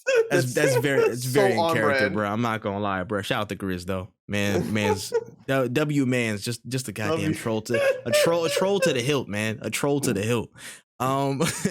Best sports racing game out of those categories was Gran Turismo 7, which I did not expect. But oh shit, bro! Ollie World should have won. Ollie World is the only game in here that has soul. Everything else is ass. Yeah, I wouldn't have been mad at Maybe a FIFA or Ollie World. I'd have been mad at a FIFA. Yeah, I know you would have been mad at FIFA. Nick. I know you said that. I know you said that. But I think Gran Turismo 7 was just over like the look of it and like the photorealism type shit. But whatever. Sure, bro. I'm sure. I know all the people who play that game.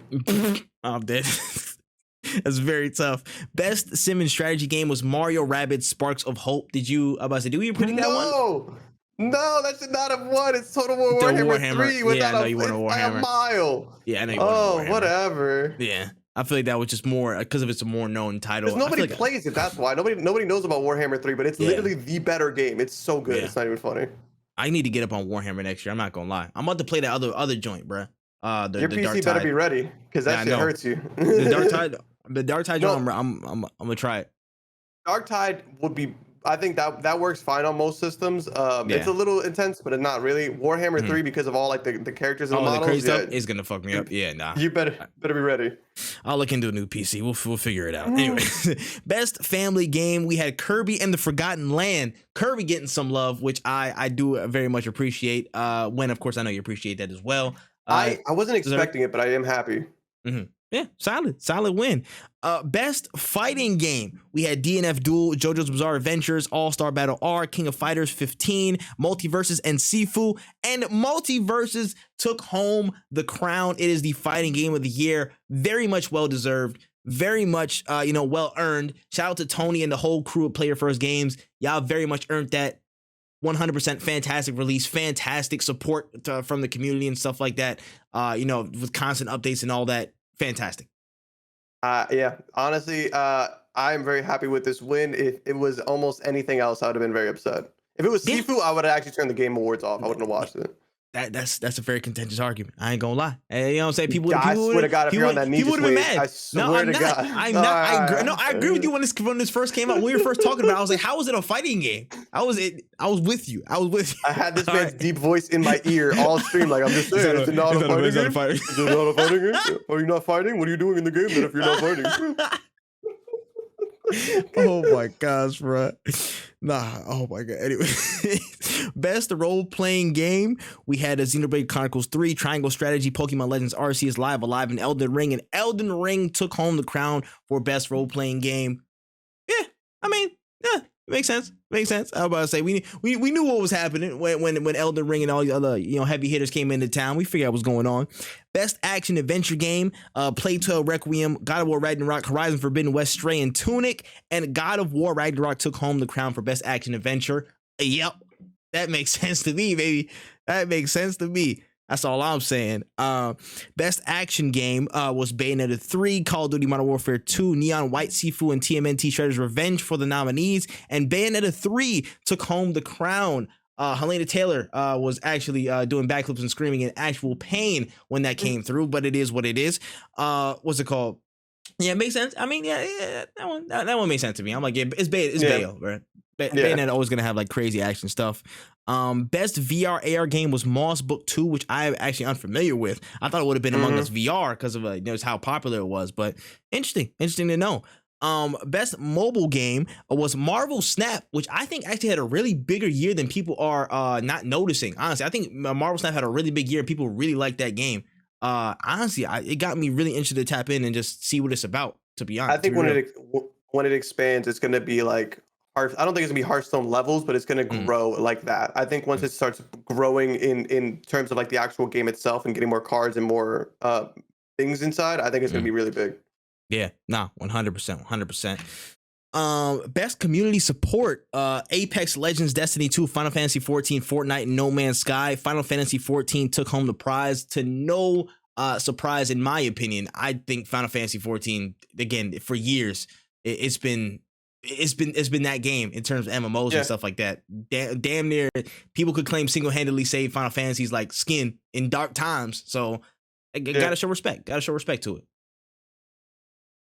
Let me see. Moving down just a little bit. And also if Apex Legends won that category, that's crazy. It would have been bullshit. If Apex or Destiny won that category, I would have been crazy. Pretty upset. Would have been crazy. Moving on to best debut indie. Some real tough categories coming up. We had Neon White, Norco, Stray, Tunic, and Vampire Survivors. And of course, Stray won best debut indie. And to double it back up in best indie, we had Cult of the Lamb, Neon White, Sifu, Stray, and Tunic, and Stray won that as well. So it sweeps the indie category. Double takes. How'd you feel about that? No, I actually think that's pretty valid. I really fucks with Stray. I love Sifu. I love Cult of the Lamb so much, but like the experience I had playing Stray was one that like I felt like I was back in middle school because I was just playing it with my girlfriend on our couch, and it was just such a great game, like beginning to end. Yeah, no, I'm not gonna lie. I still need to play Stray, but from how everybody speaks so highly of it, I feel like, you know what, that makes sense. I'm not gonna discredit it just because of my lack of knowledge. I actually do want to try it. How long is it? Like 12 hours, 13 hours? We beat it in a weekend, not even that long. And we didn't play it the whole weekend either. Like we played like 2 nights maybe. It's not bad. It's not bad. But yeah, again, this indie category this year was stacked. Was freaking stacked. I ain't gonna lie. The indie games this year were really showing out. Shout out to all the indies, you know what I'm saying, doing their thing, putting on for the gaming industry yet again. You know what I'm saying? You guys are absolute saints. Can't wait to see what y'all do in 2023. Moving down to best ongoing game, Final Fantasy 14 swept that as well. You know, I would have been cool with a Fortnite here as well because Fortnite did some good stuff on the turnaround this year. But Final Fantasy 14, again, a juggernaut in this space. It's really hard to stop them. Again, solid stuff for them. Games for Impact, we had As Dusk Falls. I also need to play that game as well. That's I need to play that. I need to play this game. I need to play this game. I'm about to say, yeah, best performance, we had Ashley Burch for Horizon Forbidden West, Charlotte McBurney for Plague Tale Requiem, Christopher Judge, God of War Ragnarok, Man Engaged for Immortality, and Sunny Soldier for God of War Ragnarok. And with the 1,000-hour acceptance speech, Christopher Judge took that home. Completely deserved. Completely deserved. Now, I'm not saying the 8 minutes was warranted, but the acceptance of the award was deserved. That performance was fantastic. I finished the game. Whoo! Oh, yes. I'm sorry. Yeah, they're fantastic. Christopher Judge is great. Yeah, I'm good with it. I'm good with that. Yeah, no, I'm pretty happy. No, I have nothing. No, I'm pretty happy with that as well.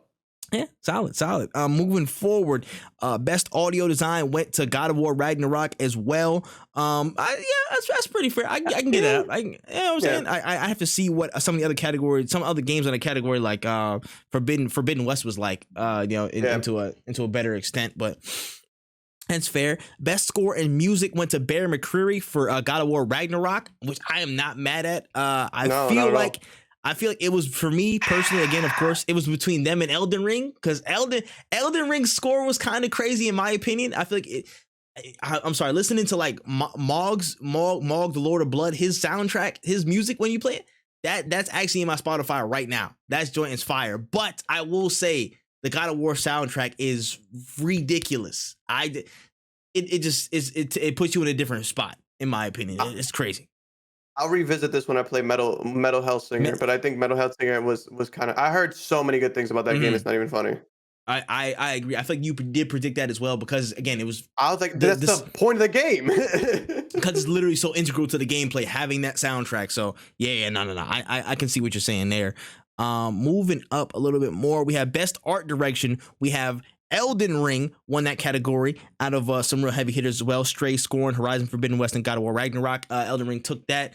I agree. I'm not gonna lie. I actually really do fully agree. The art design in that game is ridiculous, bro. Just looking at like all the not the Tarnish, but all the children of Radagon and stuff like that. All the kids and shard bearers. That's the word. All the shard bearers. Their designs are disgusting. Look at Radon. Look at Star Scourge Radon. Ridiculousness. Anyways, you know what I'm saying? You agree? Or you think? No. I think that is honestly, it's good. I think it's good. Yeah. Well, I 100% agree. They took that pretty clearly.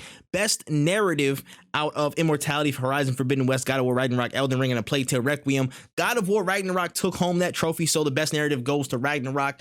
I need to see what A Plague Tale Requiem is all about to kind of have a full decider, but based off of everything else, I think Ragnarok's story is literally amazing.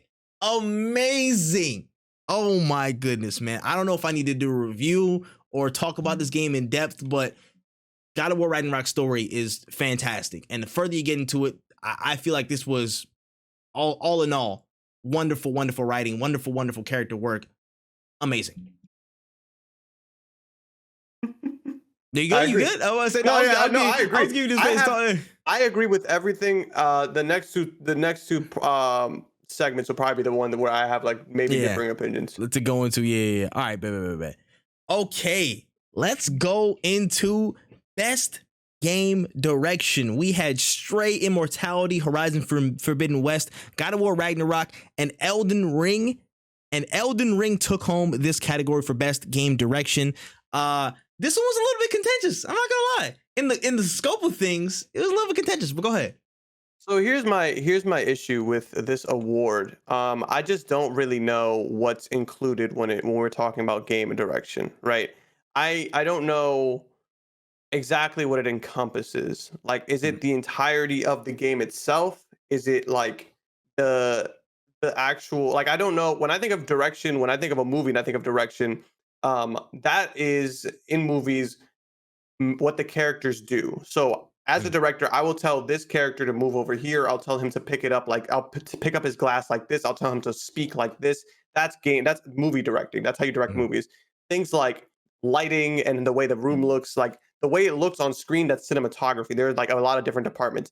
But because game directors have so many more hats than like a movie director would, mm. I just don't know exactly what this is like Yeah. qualifying as game direction. Um, Mm, it could mean even just specifically the direction in which the game goes. Like I really don't know. So yeah. like this really fucked with me because like if I had to choose Mm, one that had better direction, I would say it would be God of War because it literally is a movie. Like you're mm, literally having these people act out this whole thing. yeah. And that's what is always confusing. Even when they won this award, I was talking to Nijis about it. I was like, I just don't know what they mean by game direction. Mm, Um, am I fine with Elden Ring winning it? I guess, bro, because I don't understand mm, this topic or this award. mhm. But I can see why Elden Ring would win it if we're talking about the grand scheme of things, the decision to do this game. Yeah. If that's what we're talking about, like the overall thing, like yes, God of Mhm. War already had its world set. If we were talking about regular God of War and Elden Ring, sure. But Yeah. God of War Ragnarok, like for me, that was already established. I can't Mm, necessarily say that they did a great job going in this direction because it's already they had a lot to work with already. Elden Ring is yeah. essentially, even though it is a very much a Souls game, it is essentially an entirely new Yeah, it's a IP with a brand new whole world. new, brand new world, brand new characters, Mm, brand new almost everything. So it's like I get it if Elden Ring won, but I just don't know if we're talking about specifically like not necessarily cinematics, but the way the story is told or the way like the game yeah. is made. I don't Mm, I would give it to God of War because mhm, of how it had just better direct. There was just more involved in it. mhm. But I'm not mad about Elden Ring winning it. I just want for me myself, I would just like to know more context about this award and what comes with game direction. But maybe I just need to become a game Yeah. director myself to learn. Yeah. Nah, I have to agree with your point. I feel like the parameters of what is game direction for what these people consider and what they vote on.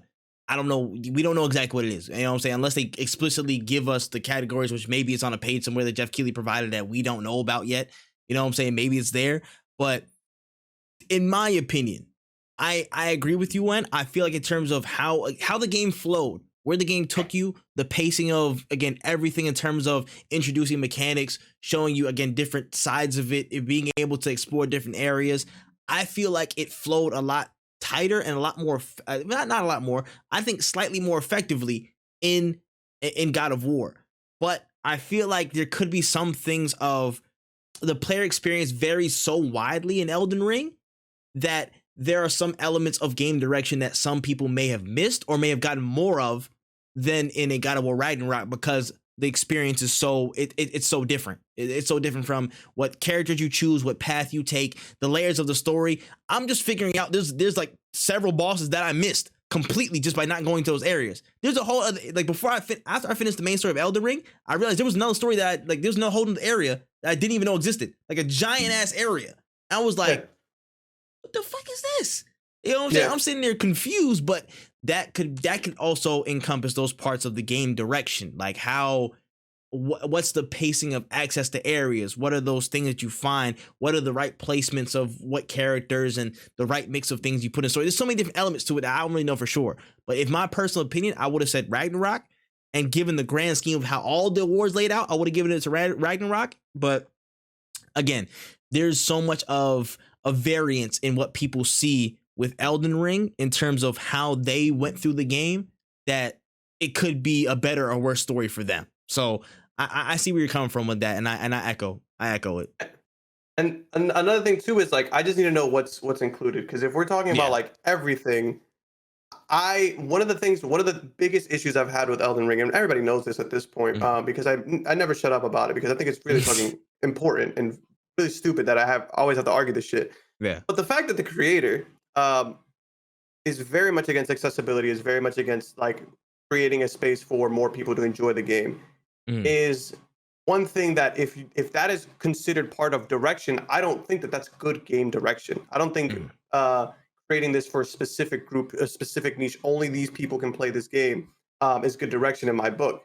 So that if we're including that conversation into the mix, I would not have voted for Elden Ring, because it would be like, hey, a lot of people are crying out and they're saying that this game would be a lot better if you were able to include them in it. And they're just like, no. Like that's the issue I have. So again, I don't know much about game direction, so I don't mind Elden Ring winning this award. That is fine. But I don't know. But if I do find out, whenever I figure out what the fuck they mean by this award, this is worth a revisit. Yeah, it's definitely worth a revisit, because there are things that, like, because somebody put it on Twitter, they're like, if your game ever has to go into crunch, then that's bad game direction. You shouldn't even be nominated for this award. And they might be fucking right, because you're the person heading this project, and if people have to stay hundreds of hours a week to complete it, that's not good. You're not doing a very good job at managing this project. Yeah. It's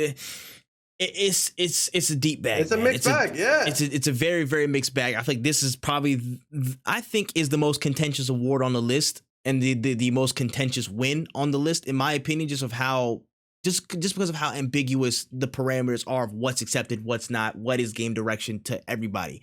You know what I'm saying? That's a really up in the air topic, in my opinion. Probably the most up in the air topic we'll probably see, that or the Nibelion thing, but it depends. You know what I'm saying? Yeah. But what's it called? That's fair. But let's go forward and kind of put this all in context with the Game of the Year award. If you haven't seen it by now, damn, you are late as hell. But anyways, we're covering it here. But if you're watching it for the first time with us, you know what I'm saying, or hearing it for the first time with us, we appreciate you. You know what I'm saying? We see you. But in the Game of the Year category nominees, it was Xenoblade Chronicles 3, Stray, Horizon Forbidden West, God of War Ragnarok, Elden Ring, and A Plague Tale Requiem. And Elden Ring took home Game of the Year. So Wen, just kind of put it all in context with it. How do you feel about that? I don't mind Elden Ring winning Game of the Year. I don't. The reason I didn't think Elden Ring was going to win was because the year prior, I think Last of Us 2 beat out Ghost of Tsushima. And I felt like 2020, yeah. Ghost of Tsushima was very much an open world game, very similar to Elden Ring. And Last of Us was very much like God of War, in the sense that it was trying to be like a movie, very cinematic, very much trying to tell a big story. So I always thought God of War was going to win because Last of Us kind of set that precedent that we like narrative things. But Elden Ring won, and I'm not really upset about that. I think that, again, it's an amazing game. The only stain on this game's franchise, I would literally be like, I would be the biggest Elden Ring fan. It's just the accessibility part, and it's just the problem with the community not wanting it, the problem with people not understanding the importance of it, and things like that, et cetera, et cetera. This game winning makes sense. It does make sense. God of War is an amazing game. It's an amazing game. And the fact that, like, this feeling I had when this won was when Witcher 3 beat out Metal Gear Solid 5 in the Game Awards. I was like, I was furious at heart. At first I was like, what? But then it's a great game. Like, you can't be mad at it. They're both really good games. If it would have been any other year, it would have been a different story. Shit, if this would have been God of War 1, I think it would have been a different story. But because you can't fault Elden Ring for being this. It's an entirely new game that captured so many people. You can't hate on that. Like, you cannot possibly be like upset about this win, because you're going up against a franchise with already established fans, and this game right here had people in a chokehold for months. And there were games coming out at the time that this game was still being played. Like, it's crazy. Stomping all over, bro. Another Game of the Year category literally got stomped on because of the release of this game. You know what I'm saying? Horizon Forbidden West got shined for about 26 hours, and then Elden Ring popped up, and then everybody forgot about it. Yeah. With no slight to Horizon Forbidden West, but that just goes to show the absolute powerhouse that was Elden Ring. You know what I'm saying?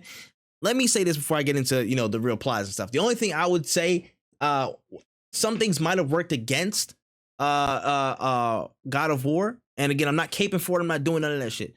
But I'm saying the level of release, the time of release was also, I think, a big factor, because people maybe didn't digest it as long enough.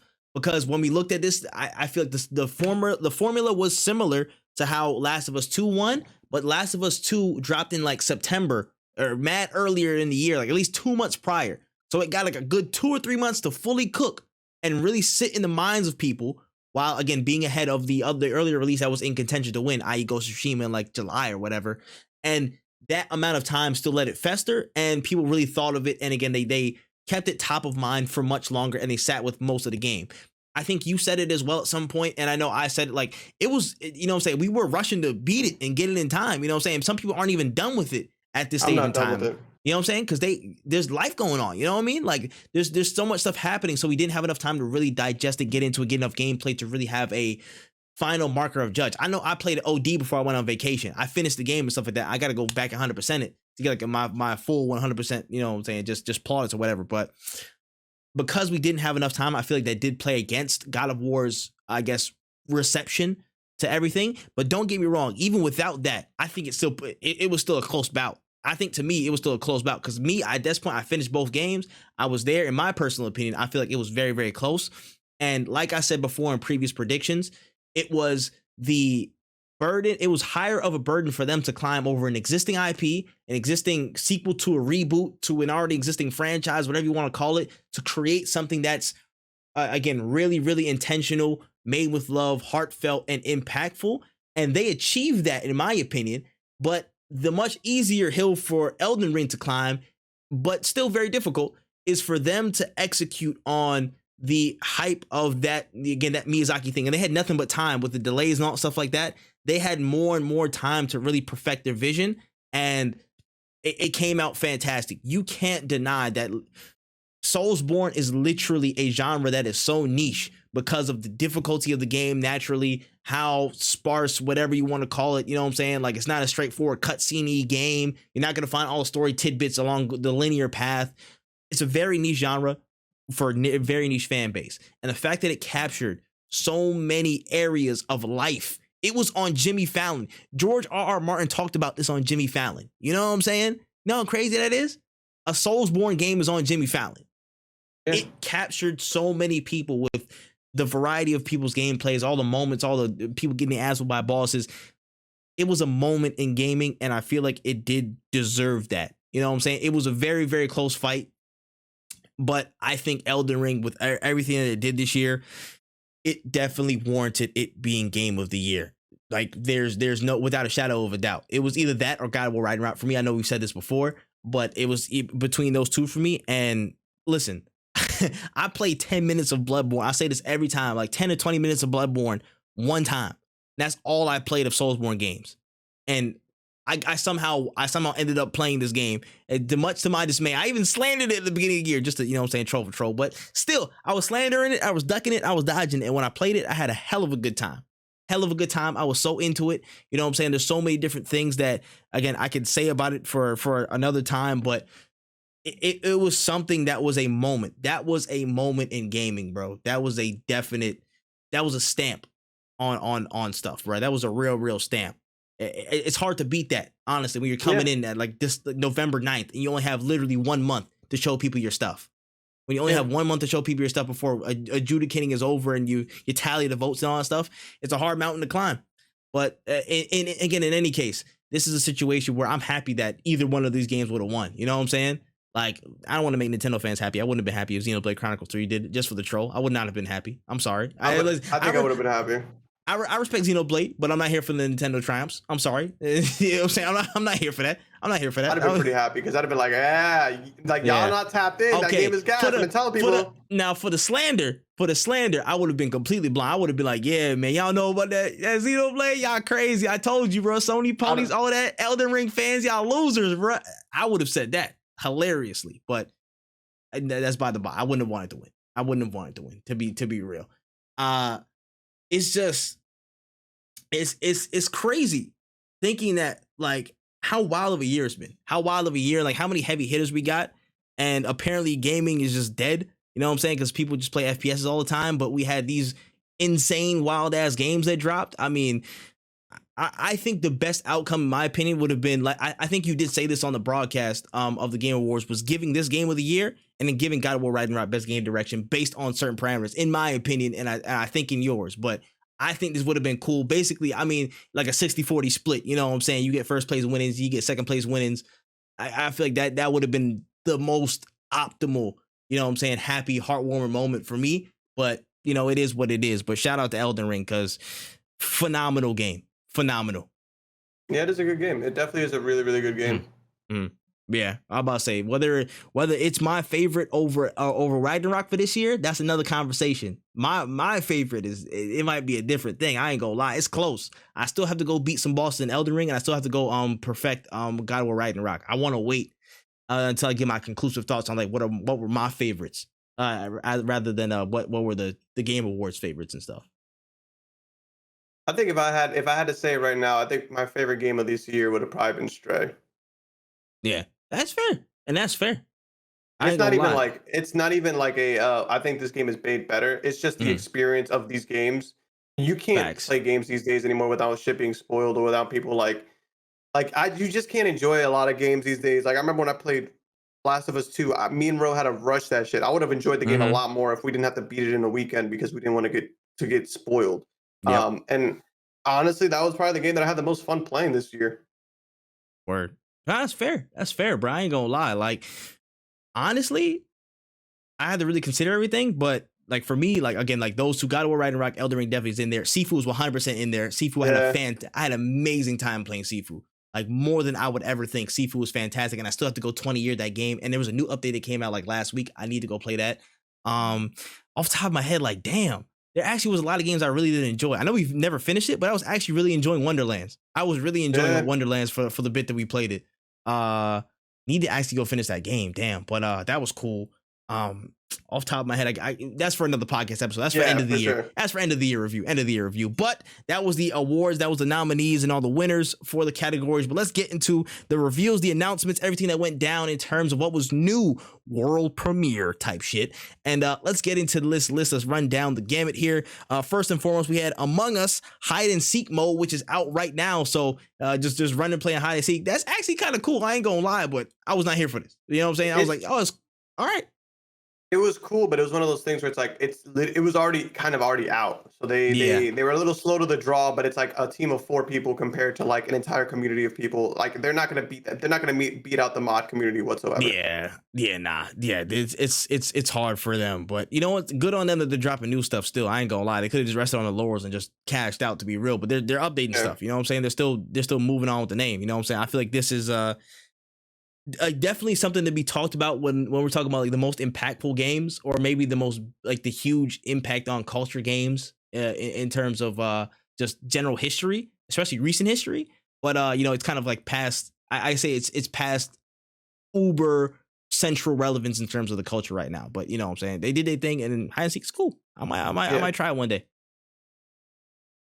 All right, moving forward, we had a first little in-engine look at Dune Awakening, the MMO game that was announced at a previous show. I don't know if you saw any of that, but how you feel about that? I need to watch the movie before I really start caring, and I don't think Timothée Chalamet is cool. Like that's about as much as I can give to that. Shout out Shalams, bro. Shout out Shalams. I have no idea. I haven't watched Dune either. I don't fucking know. Anyways, moving forward, we had the MW2 Adam Grand raid. So they're doing an extension on the story mode, basically with these raid modes and stuff.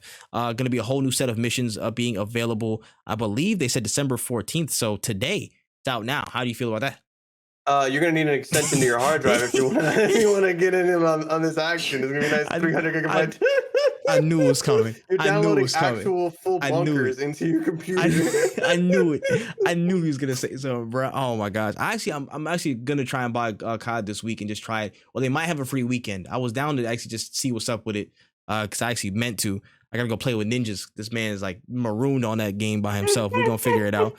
But let's go forward to After Us, which is a brand new platform from Piccolo Studio and Private Division. You're going to be playing as the spirit of life, Gaia, navigating environments and reviving creatures and searching for remaining life in a wasteland environment. So I know you caught a little bit of this. How you feel about After Us?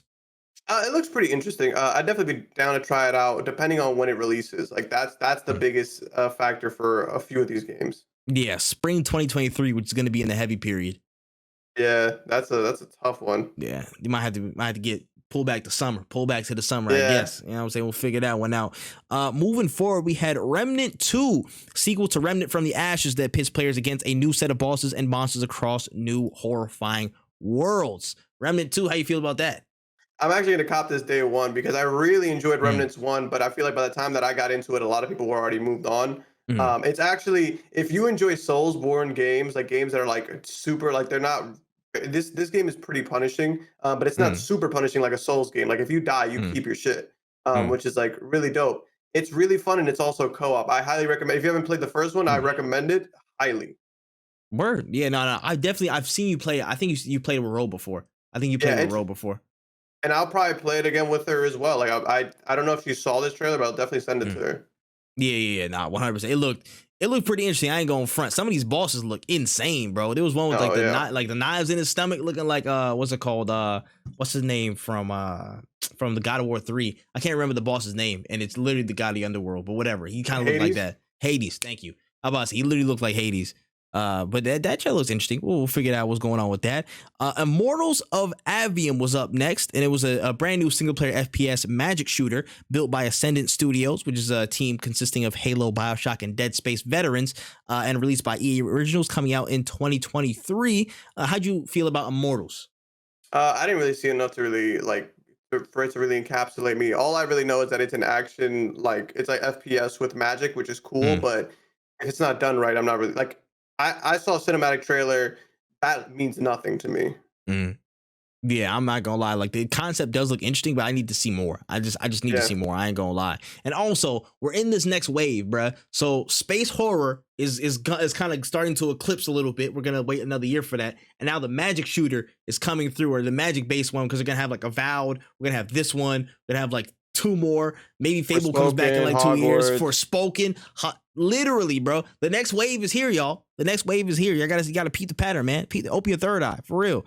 Anyways, let's move on to the next game here. Banishers, Ghosts of New Eden, which is an action RPG set in 1695 and follows two characters in a relationship as they stop lingering ghost threats and in old North America. So a little bit of a ghost hunting type vibe. I guess this was just pure CGI trailer and just looking at it, I was like, yo, have you seen a ghost type beat? It was kind of looking Order 1886-ish a little bit, you know what I'm saying? But Yeah, it was. how'd you feel about that one? I was more interested when I thought the woman was the main character. Mm-hmm. And then when it was the guy, I was like, I guess. We'll see. It looks interesting. It looks like it has a lot of potential. So I'm down to play it. But I am not necessarily like pre-ordering today.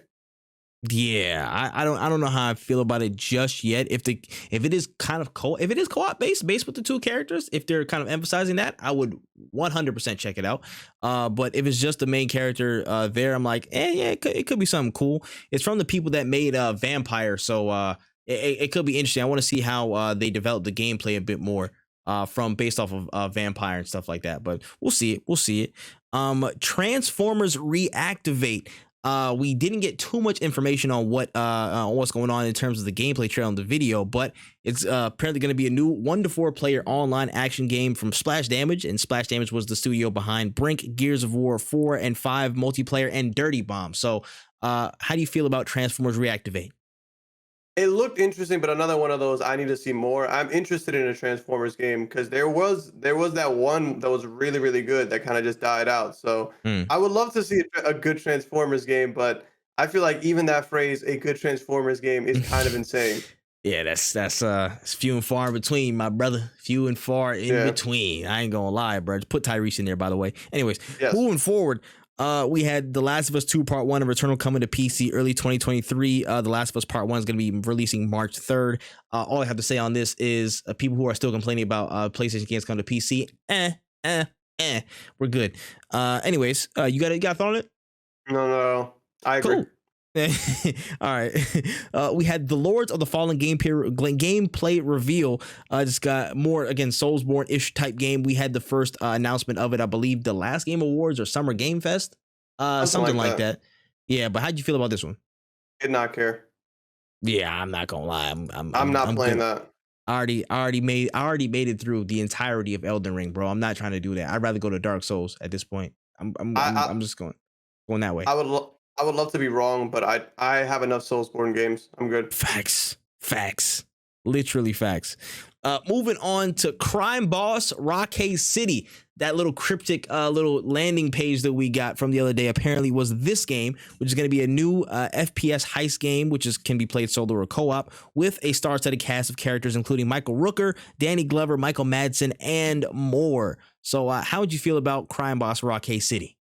You remember any gameplay? Because I only saw like 2 clips of like somebody shooting a gun. There was actually a video, I believe, that they dropped like 6 minutes of gameplay. Look at the link. Look at more. Look at the second hyperlink. I'll check this out. But I'm not gonna lie to you. When I saw that announcement, it was very much like this finna be ass with famous people. Bro, this finna literally really bad. Bro, I saw all them characters. I'm like, yo, they spent all the budget on the cast, didn't they? This game finna be mid-pack or cheeks. This game finna be mid-pack or cheeky cheeks. I'm not gonna lie, bro. Ew, I get it. I'm nervous. Even this gameplay, I'm not really sold on it. I'm not excited. I'm not moved. You guys could have took this money and gave it to Payday 3. And I would have been way more excited for that. But I'm not a big fan of this. I will be checking it out from a far distance. Or this remind me of Call of Duty Infinite Warfare Zombies. That little amusement park map. Yeah, that's what it remind me of. I ain't gonna lie. I'm good off this, bro. Just give your salary to Payday 3. Give your salary up there. I ain't gonna lie. I'm not here for it. But shout out to Danny Trejo though. That's all I gotta say. Shout out to Danny Trejo. We love Danny Trejo. Facts. We love Danny Trejo on this side. I'm about to say. Next up, we had Mike Mignola's Hellboy Web of Word, which is a new iteration of Hellboy in games with a cel-shaded type style. You know what I'm saying? I'm not sure if this is Telltale, if this is actually like you can move and control them freely or a bit more consistently. I don't know what exactly to make of this game, but Hellboy is coming. Yeah. You guys let me know how that is. I'll play it if I get it, but if I'm not a big fan of Hellboy to this extent. Mm-hmm. Yeah, I just have to see what the gameplay is. I'm not gonna lie. If put in the right context, Hellboy can be a really fun game. Honestly, in general, like I feel like low key that would be like a platinum game. That would be a dope ass platinum game. Hellboy could make that crack. I'm gonna be real. You know what I'm saying? But y'all could make that crack. That could make that really, really good. Like I ain't gonna lie, that could be some solid stuff. But for right now, we have no idea what to make of this. Moving on to Bayonetta Origins. Speaking of platinum, so we had a game, new game called Bayonetta Origins: Cereza and the Lost Demon. It was going to be a prequel tale that is a Switch exclusive, letting you take control of Cereza and Cheshire, coming out March 17th, 2023 on Switch. How did you feel about that one? I haven't even played Bayonetta 1 yet. Nope. I plan on playing the Bayonetta games. I am interested. I don't know. This doesn't really seem very much my style. I do love that the monster in it, though. I'm a huge fan of monster games where you have monsters that you can tame. So we will see. But I need to beat 3 entire games before we get there, and we know how fast I beat games. Take your time, youngin'. Take your time. All right, we're going to move forward to Earthblade. The creator of Celeste is back in the saddle with the classic pixel art delivery of a Metroidvania-style game. Earthblade, what'd you make of that? I actually liked it. I actually just bought Celeste yesterday. I haven't beat it. Just don't kill me. I haven't played it, actually. And I bought it for like $5. I think it's on sale on Switch. And I'm excited to get into it because I listened to a lot of the Celeste soundtrack, actually. Really? Yeah, there's a couple bangers on there that pop up on my on my work playlist, and I'm like, whoa, this is kind of gas. Say less. Yeah, definitely. I still gotta play Celeste as well. Also, niggas do not like fry me. But yeah, I'm definitely gonna like keep an eye on this though if I like Celeste. So we'll see about it. All right, moving down. Warhammer 40,000 Space Marine 2. The reveal of the hard-hitting sequel to Space Marine with actor Clive Standen voicing series favorite Lieutenant Titus coming out in 2023. Some real hard-hitting gameplay. Warhammer games always come out with the gameplay though. I ain't gonna lie, they always come correct. Let's give them their just due. They always come out with some stuff right out the gate. How do you feel about this? This looks crazy. It reminds me that I still haven't beat the first one. I played it, but every time when I first got it and I was really, really into Warhammer, my computer could not run this game. And I have it now, and I just don't have the time for it. I will beat it before I play the second one. I am very excited. I was this close to buying the collector's edition because it has like a statue, and it was $250, and that's why I didn't buy it. But I was like, damn, if I had my own place, oh man, this would have been nice. This would have been a nice piece. Yeah, I'm not gonna lie, bro. It looks nuts. It looks It nuts. looks crazy. I cannot wait. I have such a deep love for space for Warhammer. It's not even funny.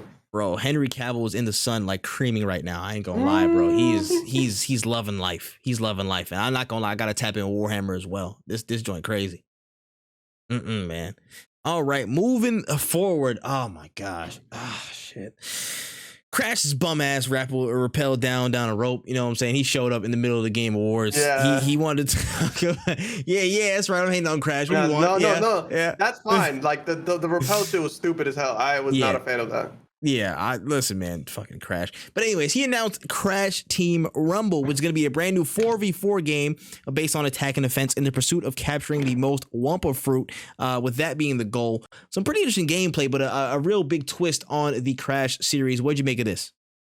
I think it'll be cool if it's on Game Pass. I'm not buying it though. Mm-hmm. Like, do you know how I bought Mario Party, and there's still people who haven't played Mario Party with who were like, "Oh, everybody, let's play Mario Party." That's crazy. Hey, I'm getting Mario Party though. Yeah, I'll play with you because apparently nobody else has the game. But like, don't tell me that was Ace, was it? Ace?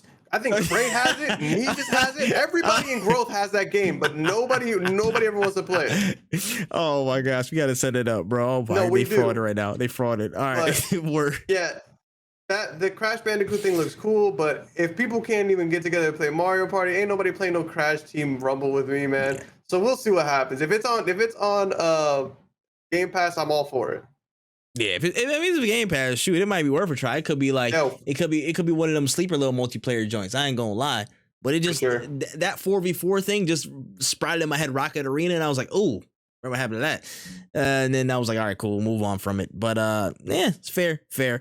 Moving down, we had Horizon Forbidden West, Burning Shores DLC. So Aloy's adventures are going to take her to the untamed wilds of the long destroyed Los Angeles on April 19, 2023. So she'll be able to fly on electronic pterodactyls with Vince Staples, go on Northside Long Beach, do all that cool stuff out there. So how do you feel about Burning Shores DLC?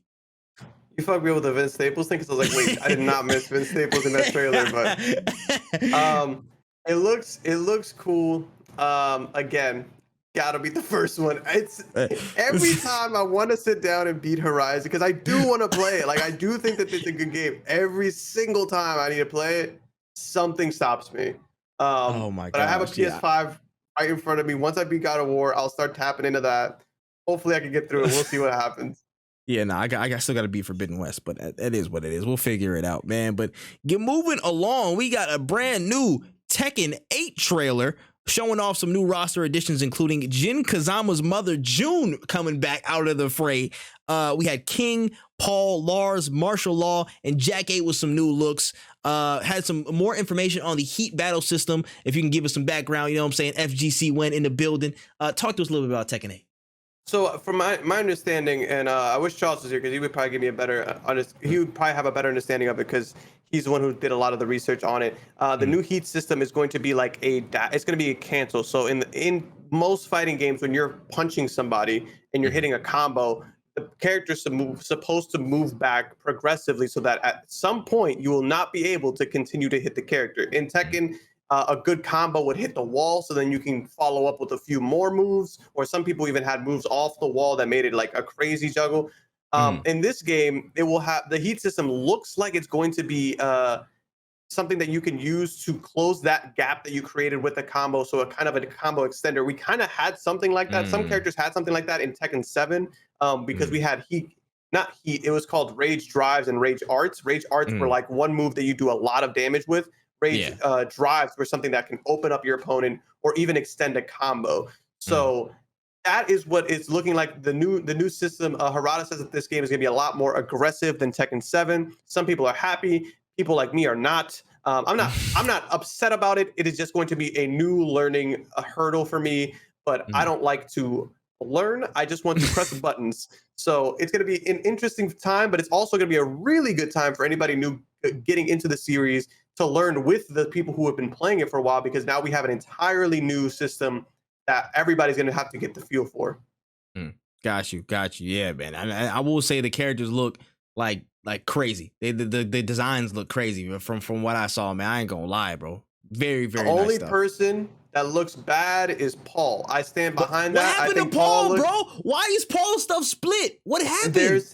There is a new trend going around like every fighting game has to have a depressed blonde white man, and I'm sick and tired of it. There's too many depressed blondes in my fighting games. Why can't everybody be happy?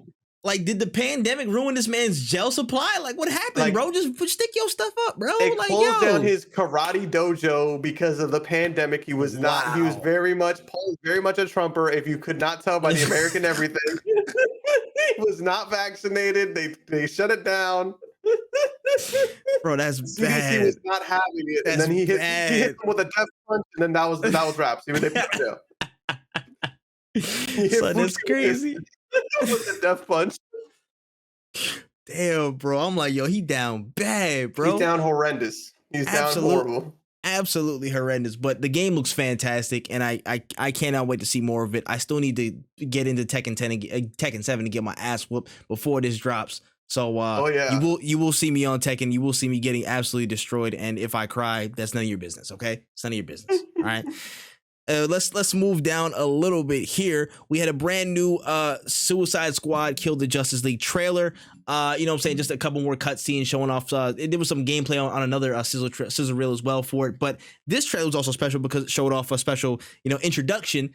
Because Batman is going to be in the game, and especially Kevin Conroy's Batman will be he'll be voicing the game. This will be his last technically voice acting performance as Batman ever.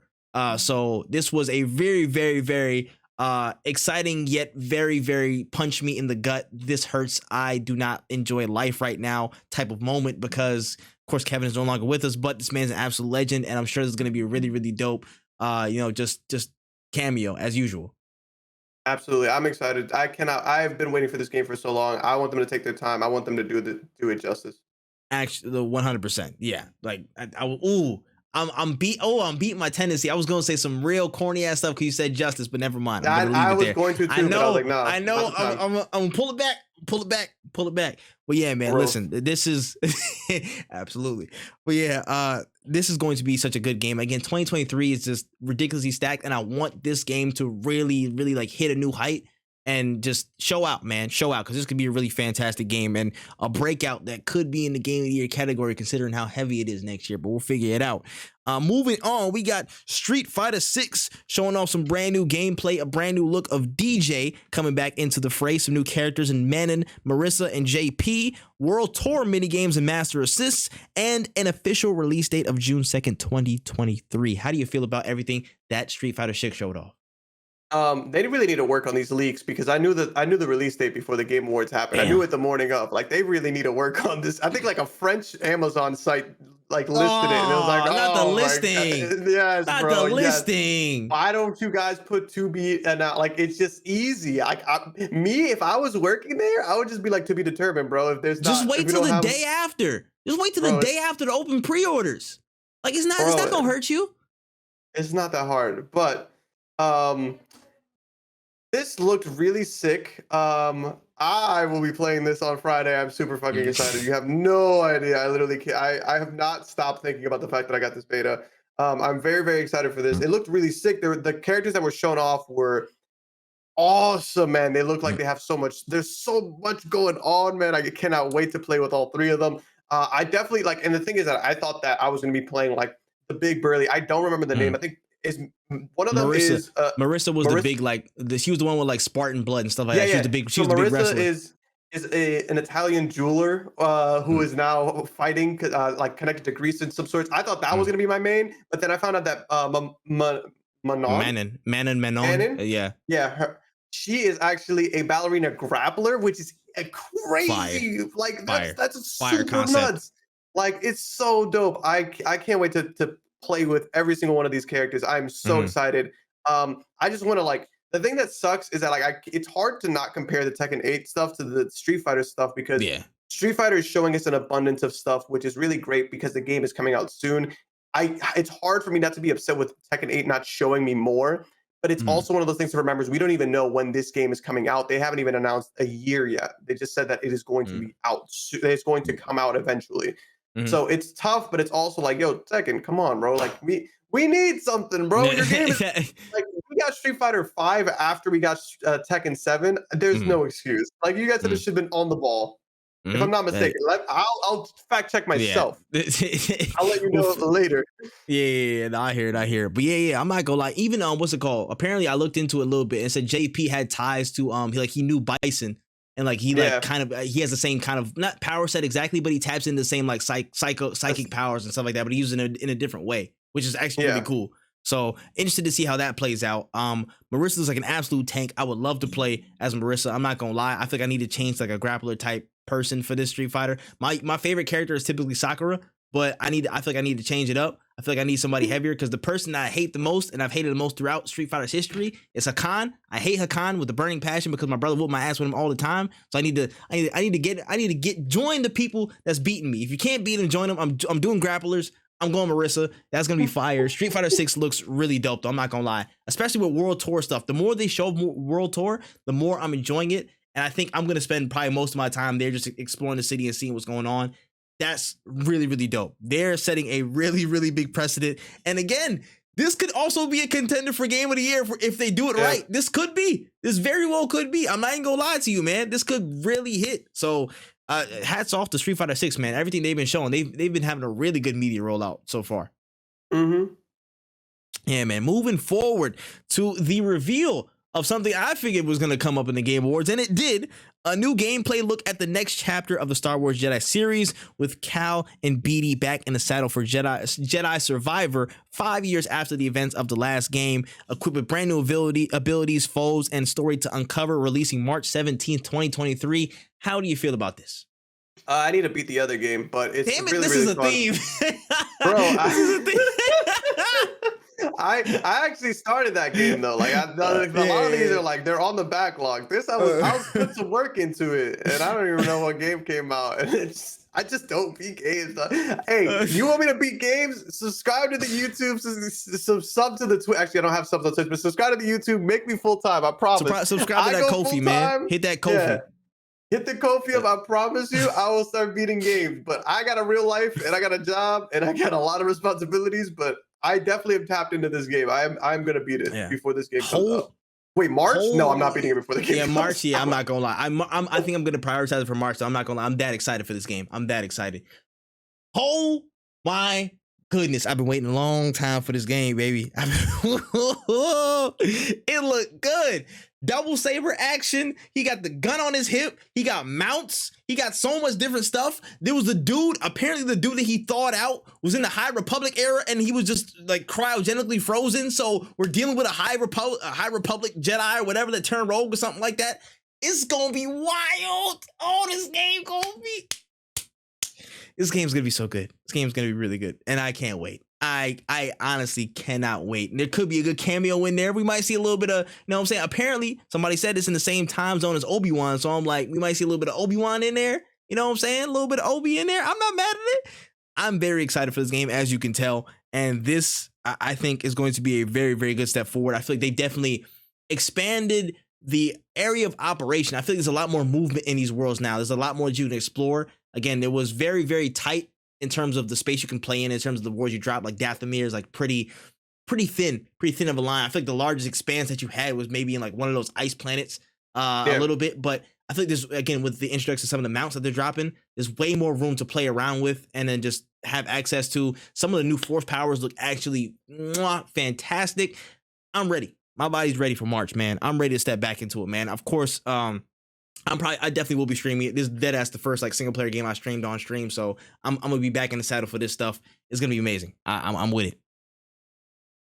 All right, moving up next to another glimpse of what's to come for Phantom Liberty DLC for Cyberpunk 2077 and the reveal of Idris Elba as U.S. vet and key character to the story, Solomon Reed.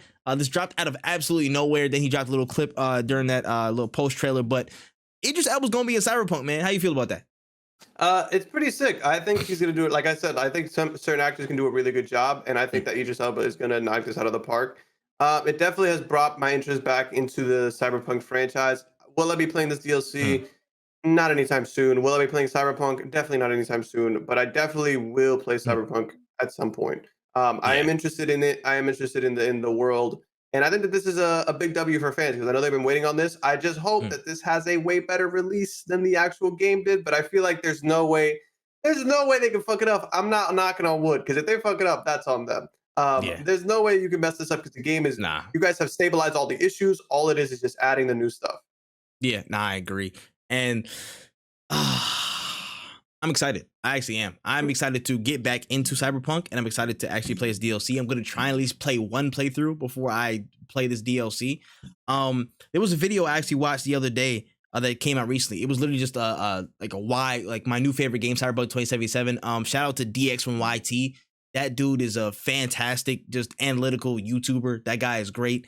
I watched a lot of his stuff, and he just did a video talking about Cyberpunk and stuff, and it just really reignited the neurons in my head. Like, yo, I need to be re-tapping into this game. I need to get on it. Like, it's fire. So, I'm very eager to see what this is. And again, Idris, that man could do. He's playing side missions, bro. He's doing side missions on his life now. This man's a DJ. This man actor. This man just doing all this other shit. Now he's in video games. This makes complete sense. I think this is gonna be dope. He's just a great actor in general, so this is gonna be no different.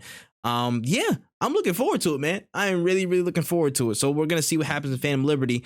I believe, hopefully, we'll get it soon, 2023, at some point. Yeah, same. All right, moving forward. Ooh, this was a good one. From the creator of BioShock, Ken Levine, and his studio Ghost Story comes a brand new immersive shooter very much in the BioShock vein named Judas. Now we get an official, reveal for that. But, Ken Levine is back making a BioShock-like game. How do you feel about that? That looks really sick. I gotta beat the BioShock games. Oh my god. I actually started a playthrough on my YouTube channel. I did start it. At least you started. I played Infinite. I can't remember anything about Infinite though because I played it so long ago. I really liked Infinite. I really enjoyed that game as well. I'm actually excited for this because this is a game I can actually start without having to play other games. So I will be playing this day one because if I don't, I won't be playing it at all. And that's just my life. Hey man, listen. The world needs more BioShock. Simple as that. The world needs more BioShock-like games, whatever you want to call it. And the fact that, the OGs is back in the helm, they back in the saddle doing it. Need it. I needed it yesterday, the day before that, the month before that, the year before that. I needed it. I need it right now. Yes. That's all I gotta say about it. Anyways, moving forward. Out of thin air, but not Wen's thin air. We had a surprise announcement, I guess, maybe. There actually was a little bit of buildup. I didn't know it was gonna come of it. From Kojima Productions. And they pulled up to kind of announce a brand new game here. And it wasn't just any game. It was the next installment of the Death Stranding series with Death Stranding 2. Showed off a lot of new bits of story, what's going to happen. I'm about to say, was it Lee Seydoux? We saw Norman Reedus come back in the trailer. A lot of different stuff was happening. Like insane stuff, bro. So what did you make of this? We might be here for a little bit. So honestly, I actually don't have a lot on this because I don't know a lot what's going on. Like I know. So the character who was in the woman who you saw was Fragile. She plays a huge role in Death Stranding 1. I don't know if that's her baby. I don't know who that baby is. In the trailer, it doesn't matter. If baby dies. There's so much going on in the trailer. It would take me forever to even like sit here and try to like dissect every piece of it. All we know is that Fragile, it seems, is going to be the main character of this game. Fragile has a power of teleportation. She is the fast travel in the game. But her teleportation is very specific. You can't teleport with things on you. Like you can teleport with like clothes, but like if you were to put like a package with you, you're not gonna be able to do it. But if we're playing as Fragile, I believe the teleportation powers are going to come into effect in some kind of way. I could see it being in like, there are going to be missions where we maybe have to sneak around enemy lines, sneak around the BTs. I'm really, really excited to see where this world has gone because it seems like a continuation of Death Stranding 1, which left off in a place that it felt kind of good, but at the same time, you didn't really know where things were heading. And some fans didn't even think Norman Reedus' character would come back into the series. I'm not going to spoil anything, but things are really left open in towards the end of that game. I am excited to get another one. It is a phenomenal game. I cannot wait. Game of the year, I'm calling it now. And if it's not, man, the Game Awards, it's all opinion based, anyways. You know, some people think this, some people think that. It's not really founded in any fact, unless, of course, Death Stranding wins, and then in which case it makes sense.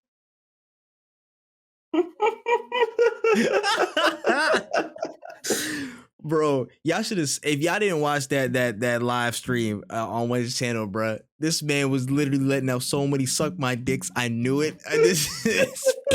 You have no idea. I was sitting there. I was watching it as I was walking through on vacation, and I'm seeing his face. He's like, "I knew it." Nah.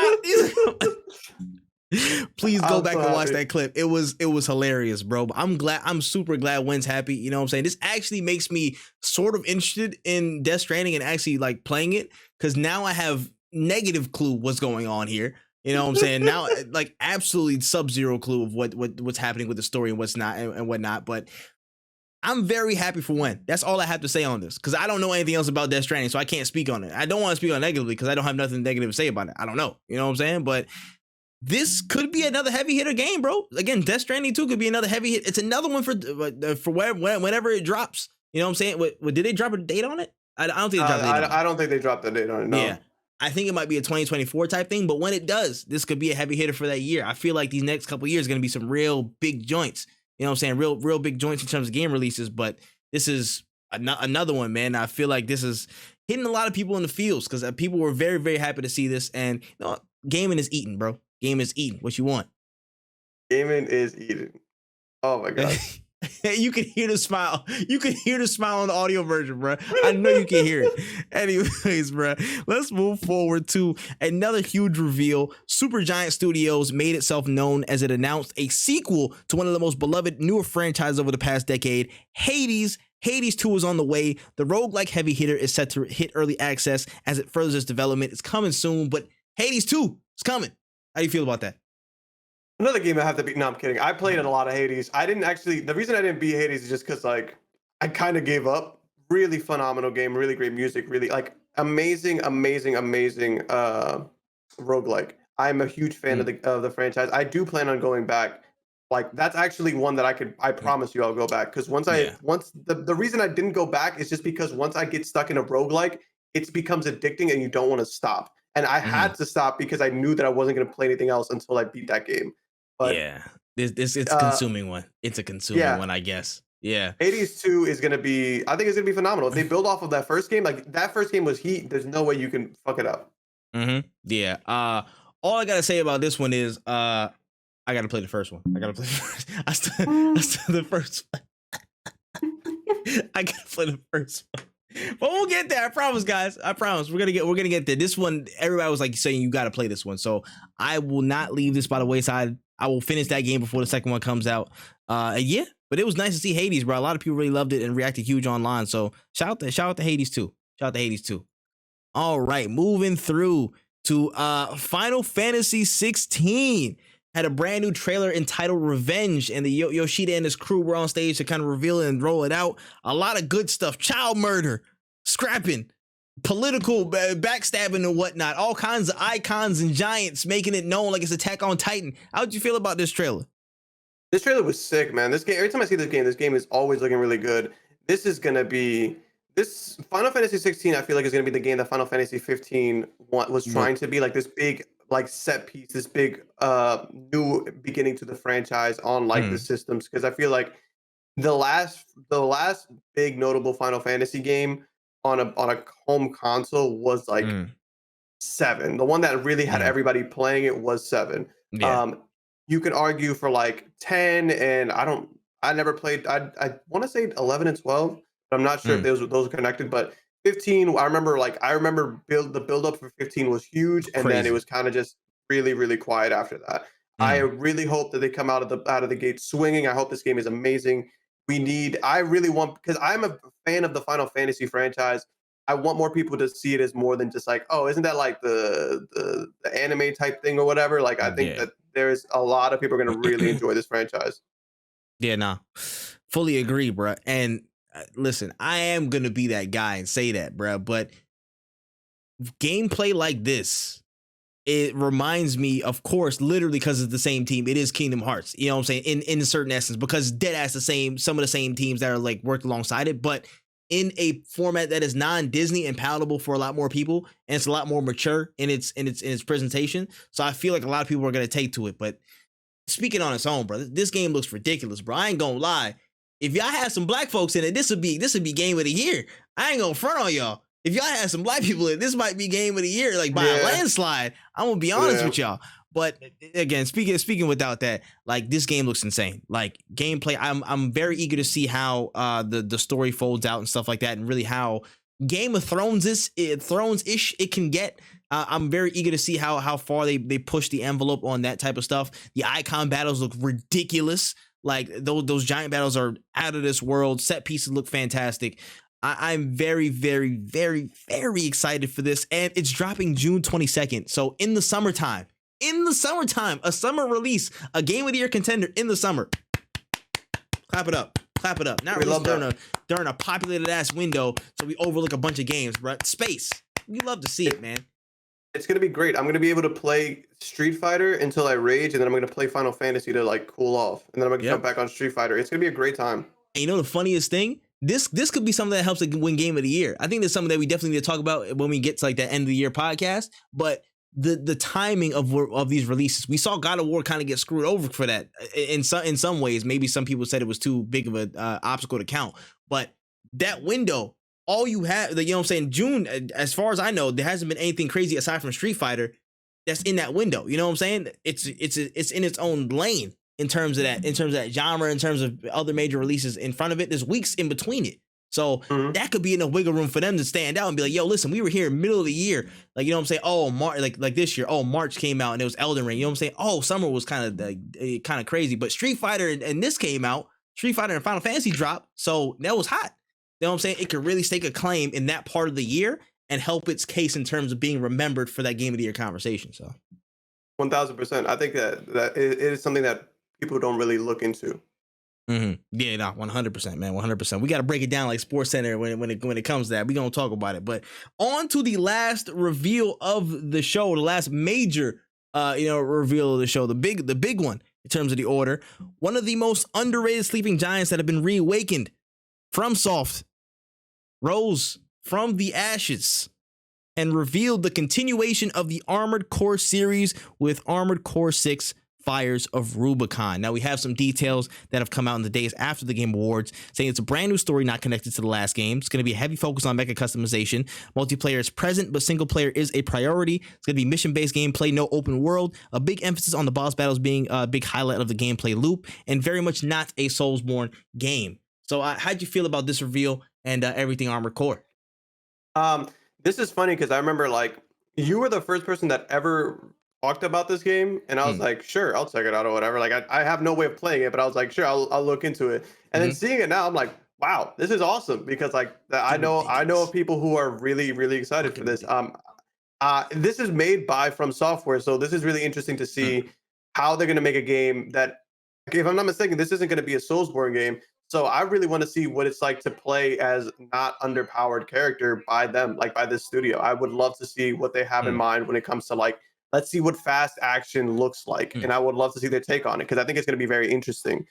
We've seen how they design their bosses. Their bosses look like they're fucking playing normal games. Like they're not playing, like they're not playing on some like underpowered character. So I'm really excited to see how I can play as this like this raid boss. So I'm really excited. I love mechs, so I will definitely be playing this game. Damn. Oh, yeah. Now, let me say this. Again, people have been emphasizing how it's not a Soulsborne game. So the Soulsborne fans, as much as I'm with y'all with the Elden Ring stuff, this is a whole nother avenue. We going the exact opposite way right now. We're going, you know what I'm saying? Elden Ring gameplay and Soulsborne stuff is this way. Armored Core is that way. We're going to pick it up. The pace is going to be 1,000 miles per hour nonstop, bro. It's going to be nonstop. I'm very, very, very excited for this. I'm not going to lie. I think I heard some of the stories of, I actually never got the backstory for this, but apparently like Armored Core 4 was when that gameplay kind of switched a little bit. It became faster paced, honestly. And then they said that's when, Miyazaki came in to FromSoft, and that's when he really started to place his imprint on things. And Armored Core 4 changed for that. It became kind of polarizing because of the speed up and stuff like that. But that's where stuff shifted for Armored Core. I feel like they're gonna tap heavily back into that vein, having really narrow mission structure, just focused on the mission, focused on customization and the builds and stuff, and the variety of gameplay that you can like just execute on this is going to be insane. How it's going to look is going to be ridiculous. I know it's going to look ridiculous, absolutely out of this world. I'm excited. I'm excited to say the least. I'm very excited. Honestly, oh my gosh, I had an idea. This adds to this further idea that I will talk about off stream, but like, people got to tap into Armored Core, man. This is going to be a really fun thing. Mechs don't get enough love in media, bro. Give mechs more love. Give mechs more love, especially on the anime side or whatever y'all want to call it, bro. Give mechs more love. I agree. But yeah, that was it from this year's Game Awards. Any overall rating, letter grade? Any overall letter grade you want to give it? It was a good show, but I don't think that this one will be very memorable. It was fun. It was cool. It wasn't as explosive as I was hoping it would be, but it definitely gave us the things that we wanted to know, and it was a great way to end the year. I think we had a lot in the summer. We learned a lot in the summer, and I think that now is one of those times where it's like, all right, let's head into 2023. If we would have gotten more big trailers, big announcements, big XYZ, there just wouldn't be enough time next year to fit it all in. So I'm happy that it was kind of chill. I'm happy we got updates on the games that we really, really care about. I'm happy that we have 1 or 2 big announcements and then smaller games coming out. And I think that it was a pretty good showing. I'm excited to see what's next. And I'm also very excited to have less podcast notes because we won't have to worry about more big announcements until next summer.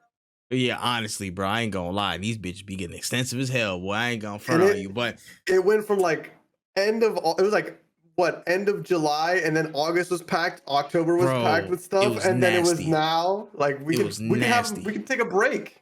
A dry season would be kind of nice. I ain't gonna lie. I would low key enjoy a dry season at this point. Like, I wouldn't mind it to be real. But yeah, I would say it's like, I would give it a B minus. I would give it a B. I think it was a solid B minus B would be good. Given the awards went pretty much how I thought they would, how they've been given out. I think the reveals and stuff like that were actually pretty solid. You had, again, Death Stranding 2, Hades, Jedi Survivor. Most of them pretty predictable. Like, you saw them coming. Like, they made announcements in the days prior, like, hey guys, we're dropping stuff at the Game Awards, be ready. I would have loved some more bigger surprises, but I think Armored Core is a pretty big surprise for again, the people who knew about Armored Core and stuff like that. But maybe not the hugest bombshell on the entire gaming world, but also pretty dope in and of itself still. I'd say B minus. I definitely say B minus. There's definitely cool gems in there that I want to see. The awards went pretty much how I thought they were gonna go. And yeah, honestly, pretty dope, man. Shout out to all the funny ass moments in there too. That dude is gonna be in Guantanamo Bay by the time we're done with this podcast, though. He's gonna get processed. It's a wrap for that dude. I ain't gonna lie. I would never speak on the Game Awards again. I'm gonna be afraid to go if they invite us. I'm about to sit my ass right where I'm supposed to be, bro. I'm just. Yeah, I'm here. It's my turn. I go up. Okay. I'm gonna just keep putting my foot out when I know that the people aren't. If somebody's coming up and I see the people like, oh, they're gonna go accept the award, I'm gonna just put my leg out in the middle of the aisle just in case. And like, I don't worry, security, I got it. Just tripped a little bit. Just be like, oh, whoa, why is he falling over? Why are you getting up, kid? What happened there? Drag his ass. Get the. How you gonna ruin Laura Miyazaki's speech? No, all right, that's fair. But yeah, that's all the notes we had on the podcast today. Anything that we might have missed from this past week? Not that I can think of. I think everything has been pretty much covered. Mm-hmm. Yeah. All I want to say at this point is, Call of Duty is frustrating right now, so there's no games to play. Gaming is dead. After this Game Awards, I can firmly say gaming is dead. There's no saving it. There's nothing to play right now. I would rather just, go read a book at this point. Game is done. According to the most reputable sources out there, people who play the most varied amount of genres in the world, gaming is dead. So it must be dead. Absolutely.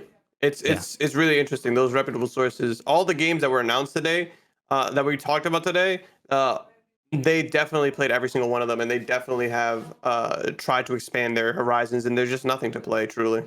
Yeah, no, full agreement, man. Gaming's just been in a rut all these years. I don't get it, man. It's sad. It's truly sad. They need to shut the fuck up, bro. Shut the fuck up and go play some different shit, bro. For y'all lose y'all minds, bro. For y'all get committed in a mental institution for all the stress y'all put yourselves under trying to get a nuke. Anyway, go ahead. Yeah, it's telling you they tweaking. But anyways, that's all we got. Go ahead, bro. Closing notes. Anything you want to say to the people? Make sure you drink your water. Make sure you stay hydrated, stay safe. Make sure you check out this Street Fighter 6 beta stream coming on Friday, because I don't even know when I'm gonna start streaming, because I'm really trying to start as soon as I possibly can. But we will be on that game for a while. We'll be playing the shit out of that game. Hey man, listen, I'm gonna definitely be tapped in for all the plebs that didn't get a code. You know what I'm saying? I'm over there. If y'all over there, you know what I'm saying, gonna enjoy the nice gameplay and vibes. Couldn't be me. Could not be me. Oh my gosh, get the fuck out of here. Get out of here. Oh my goodness. Anyways, I will say for my closing notes, thank you again, everybody who's been supporting over this first year. This season 2 is about to go crazy. You know what I'm saying? I am very, very much looking forward to all the stuff we got planned. All the stuff's gonna go on, all the little funny stuff, man. I don't know how long Tropical Trip gonna be around here because it's getting real cold because it's wintertime, but I appreciate all y'all for rocking with us. Make sure you guys check out the podcast and rate us 5 stars on audio platforms, especially Spotify and Apple Podcasts. To search up No Cooldown. We'll be right there. Rate us 5 stars. Make sure you tell a friend to tell a friend to tell a friend to go tell Horton, who hears a who, to go tell another friend over there in that damn dandelion that, hey, listen, we over here, man. And make sure y'all go check us out. Video versions will be on Wen's channel at Wotaku channel on YouTube. Just type in WOTAKU channel and you should find the live video versions there. Make sure to check out WenEazy on Twitter. You know what I'm saying, for all the content that he does on his side and other socials, as well as at ThatManTripp on all socials and YouTube as well. Go check us out, man. We doing this damn thing, bro. The momentum into 2023 is going to be real. Cannot wait to share what we got next, but that is all we got for episode 48 of No Cooldown Podcast, and we are out of there.